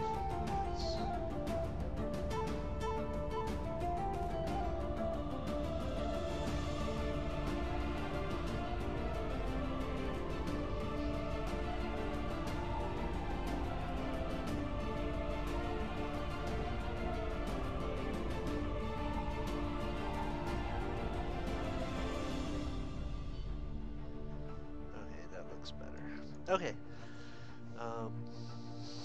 I don't think that that was affecting you guys at all, but it was definitely affecting me.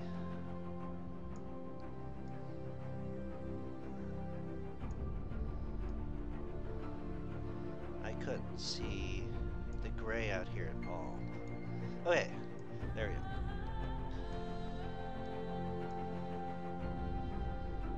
So now I'm going to just increase the size of this so that it's a little bit more appropriate. So maybe zoom in as they need to. And it looks like the page size, it was a square original image. So I just scaled it up to the default page size, which is 25 by 25, and it worked out pretty well. Alright. Now I'm going to give it a name. I just named it the name of the area.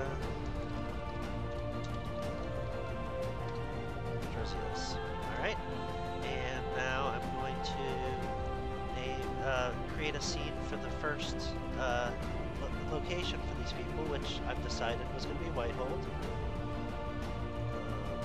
And Whitehold again, I did not save in compatible format, so I'm just going to save.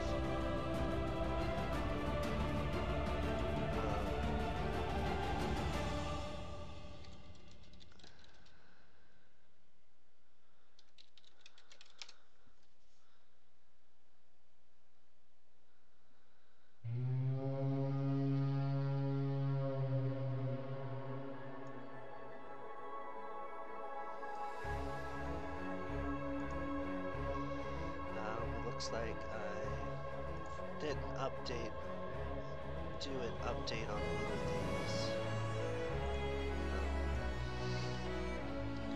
these streams for that I'm working on Pathfinder. There we go. That should fix that.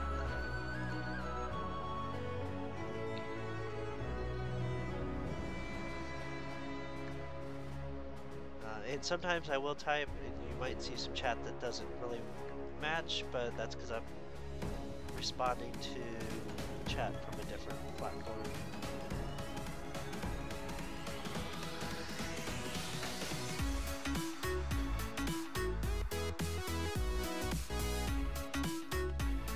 Alright, what was I doing? Oh yeah, I was going to open up Whitehold.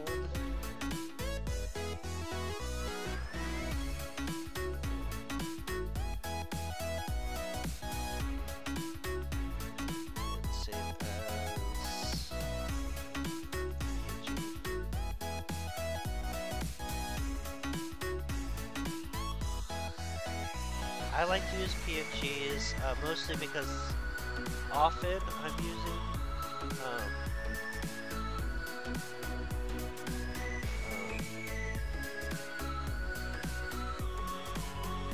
where did that save to? Sorry. There it is. Often I'm saving and I want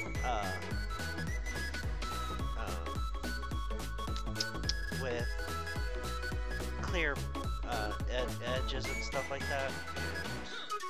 PNG allows the transparency. Transparency, that's what I was and so I use that often enough that I just generally go. Okay. In this case, I expand with PNG.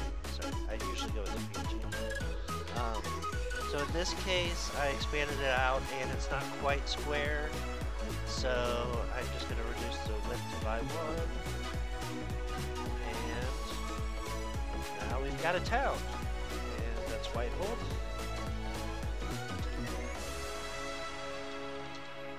Alright, alright, so that's how I get that stuff in here initially, and so then now we're going to add those maps for the players. First thing we're going to do is we're going to add a player. So I'm not going to go through the process of the player characters with you guys today. I'm just going to deal with actual players. So I'm going to let this default name, let's say that this was an actual player. I'm not going to generate this character, but I'm just going to show you how I work with this. Let's say that I know this is me. Usually this would be a player's name.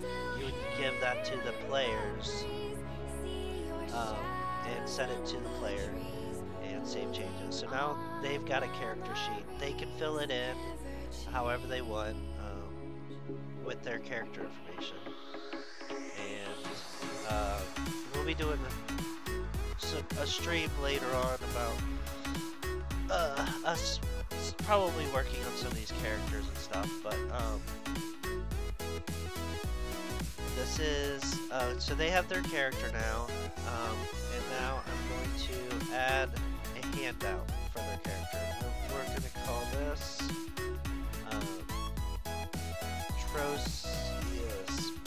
Troshisman. I'm going to put this in all players' journals, and I'm going to allow the players to edit this. I haven't quite figured out if I'm going to continue to do this or not. I haven't had any players mess with anything, but we'll see. And then I'm going to just choose Trojan's map. And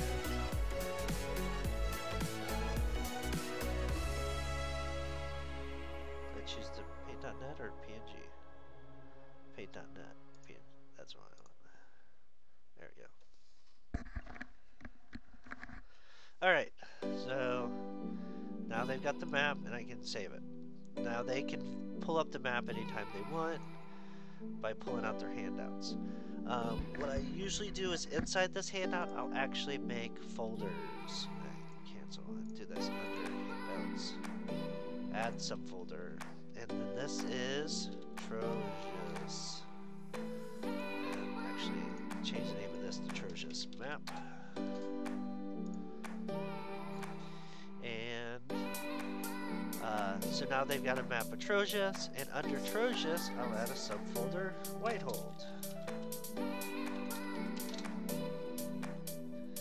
I'll keep the map above that, and then under Whitehold, I will add another handout for the map for that.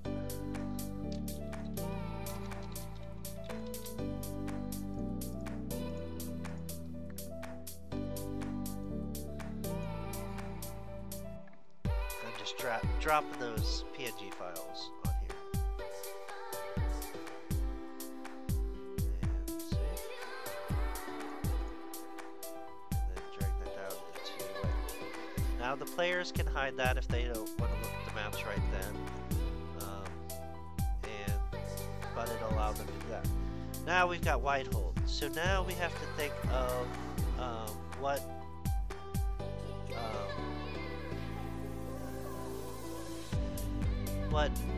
how we want to adjust the map, or how we want to add more things to the map. So we've got these different areas of town here.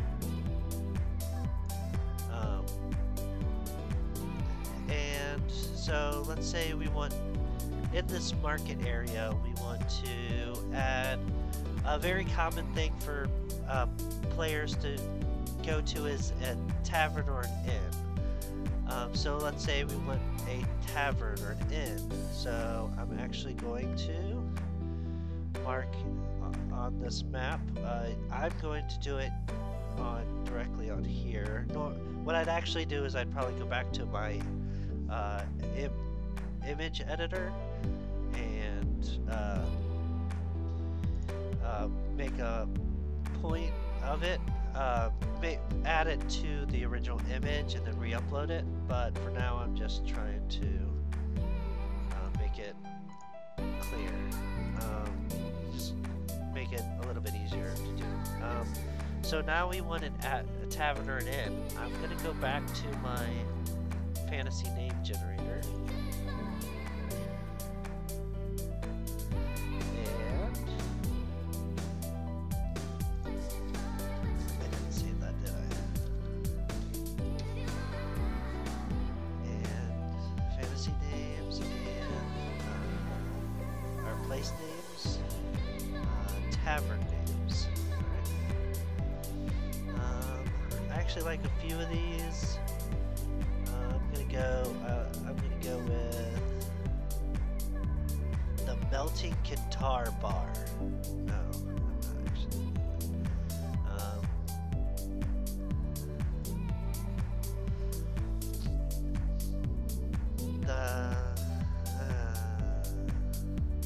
The Fiery Ox is fine. So this is now the Fiery Ox.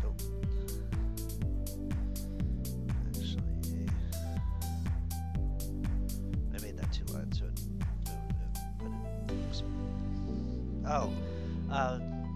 Roll20 does by default attach everything into squares on the map. It tries to align to the grid. To offset that, you can use the Alt key and line it up how you want. So now we've got an inn for these people, for the players to start their adventure at.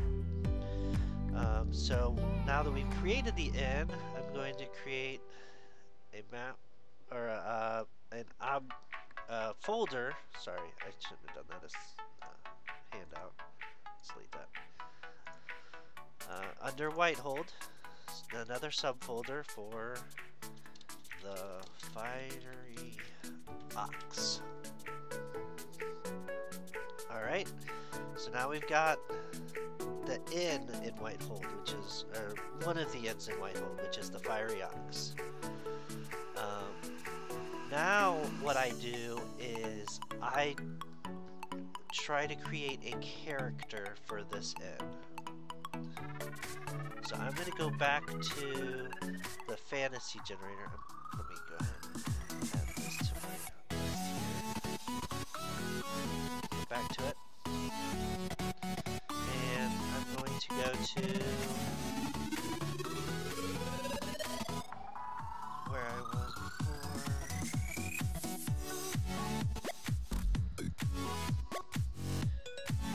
No, that's not it.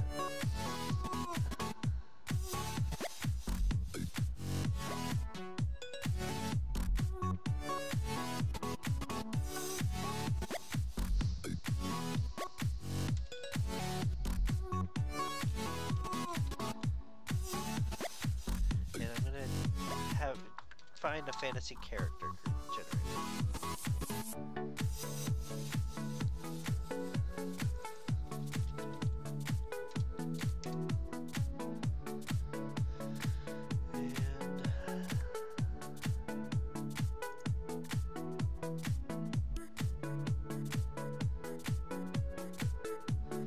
Alright, so this would be one. This isn't the one I was looking for.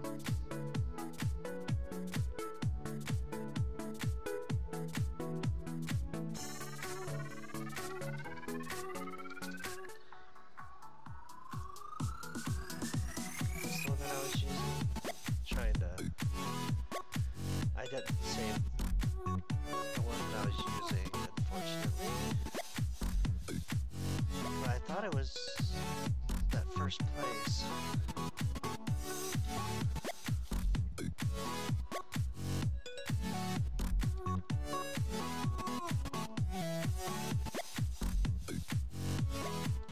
Roll for fantasy.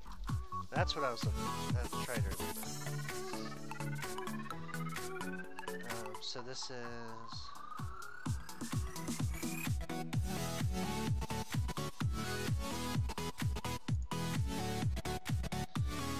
Town generator if you want to use that. But for the town instead, I like the other one a little bit better than what this one allows for. But now I'm looking for my character generator.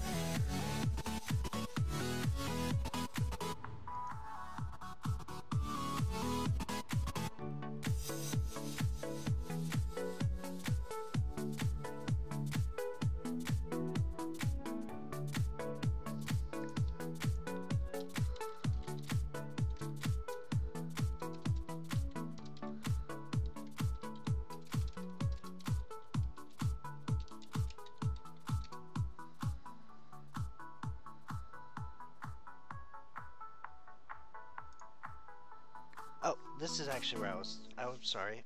It was on this one. Let me save that. So I can come back to it easier, because I'll probably close it and forget where it was. Alright. So, now I can force a NPC style, something I want, if I want a race, or I want a male or female orientation, and generate it. I'm just going to generate some random stuff here. So, let's go. So we are looking for somebody to man the bar. So this is going to be maybe working class.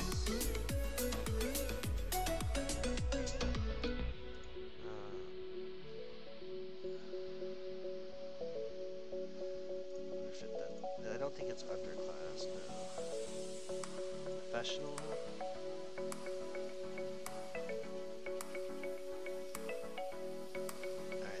Not seeing bartender anywhere, so let's go, let's say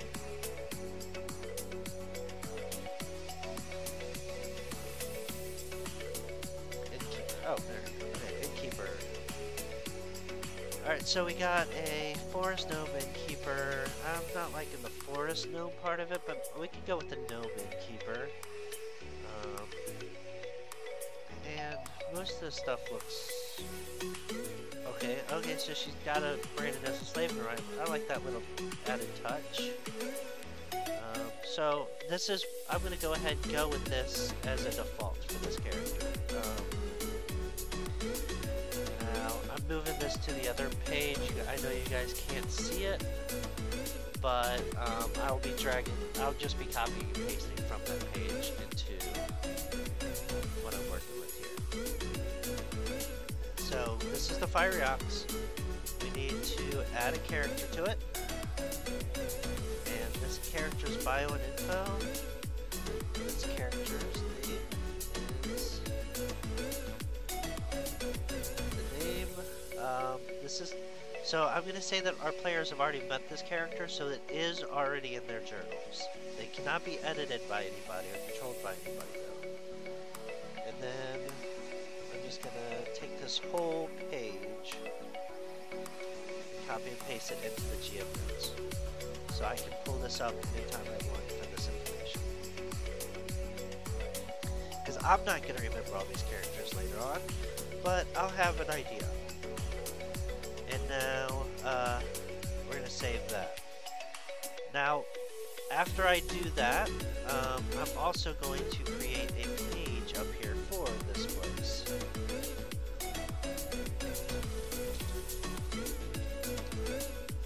this is the Fiery Ox. Now, I've already gotten some images for this. You guys can use whatever images you want. I like to, I don't actually do a top view overview of the layout. I just do an image that represents it. So, pull up my files here. I've got some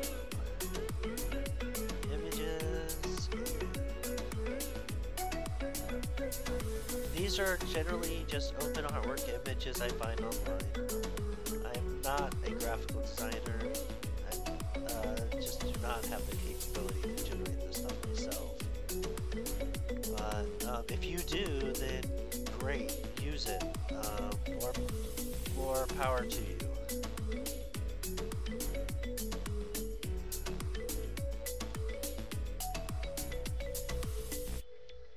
So in this case, actually I'm not going to use this one because I don't know what the rights for that is. Some of these I know what they are. Occasionally if it's just for private, I'm not streaming, I may use an image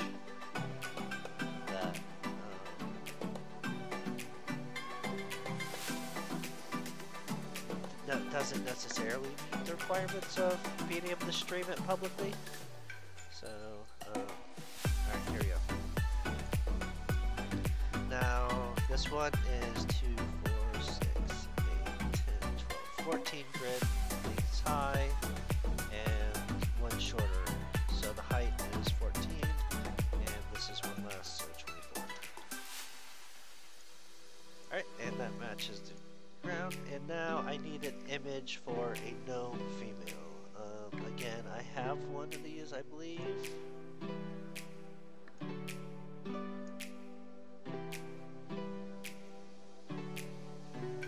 I think that's more of a female, but that's okay. And I'll just put that image out there and give it a name.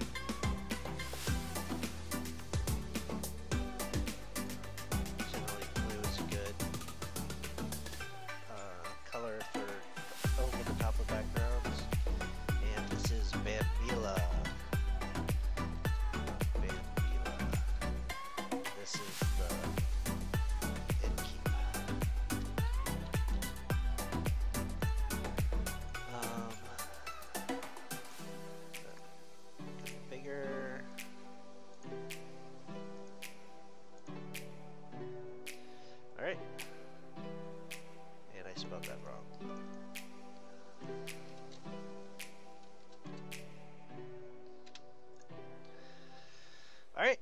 so now the characters will know that that's the innkeep, and I'm going to put a label on here that this is the fiery ox. And now I've set a scene up for the characters to start in. And in the fiery ox we have Bambila, who's this character, and they don't have a whole lot of information, but I am going to give them that image.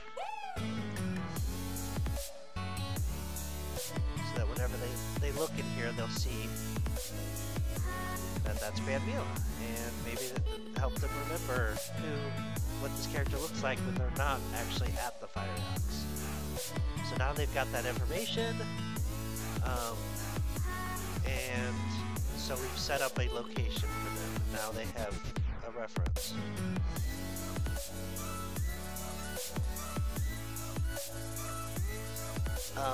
So that's how I do my characters. I was planning on doing a little bit more on this stuff for you guys.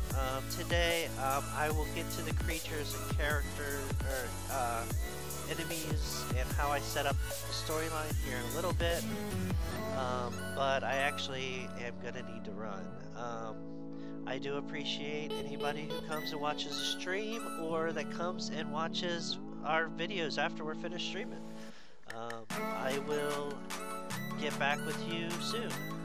Alright, you guys have a great day.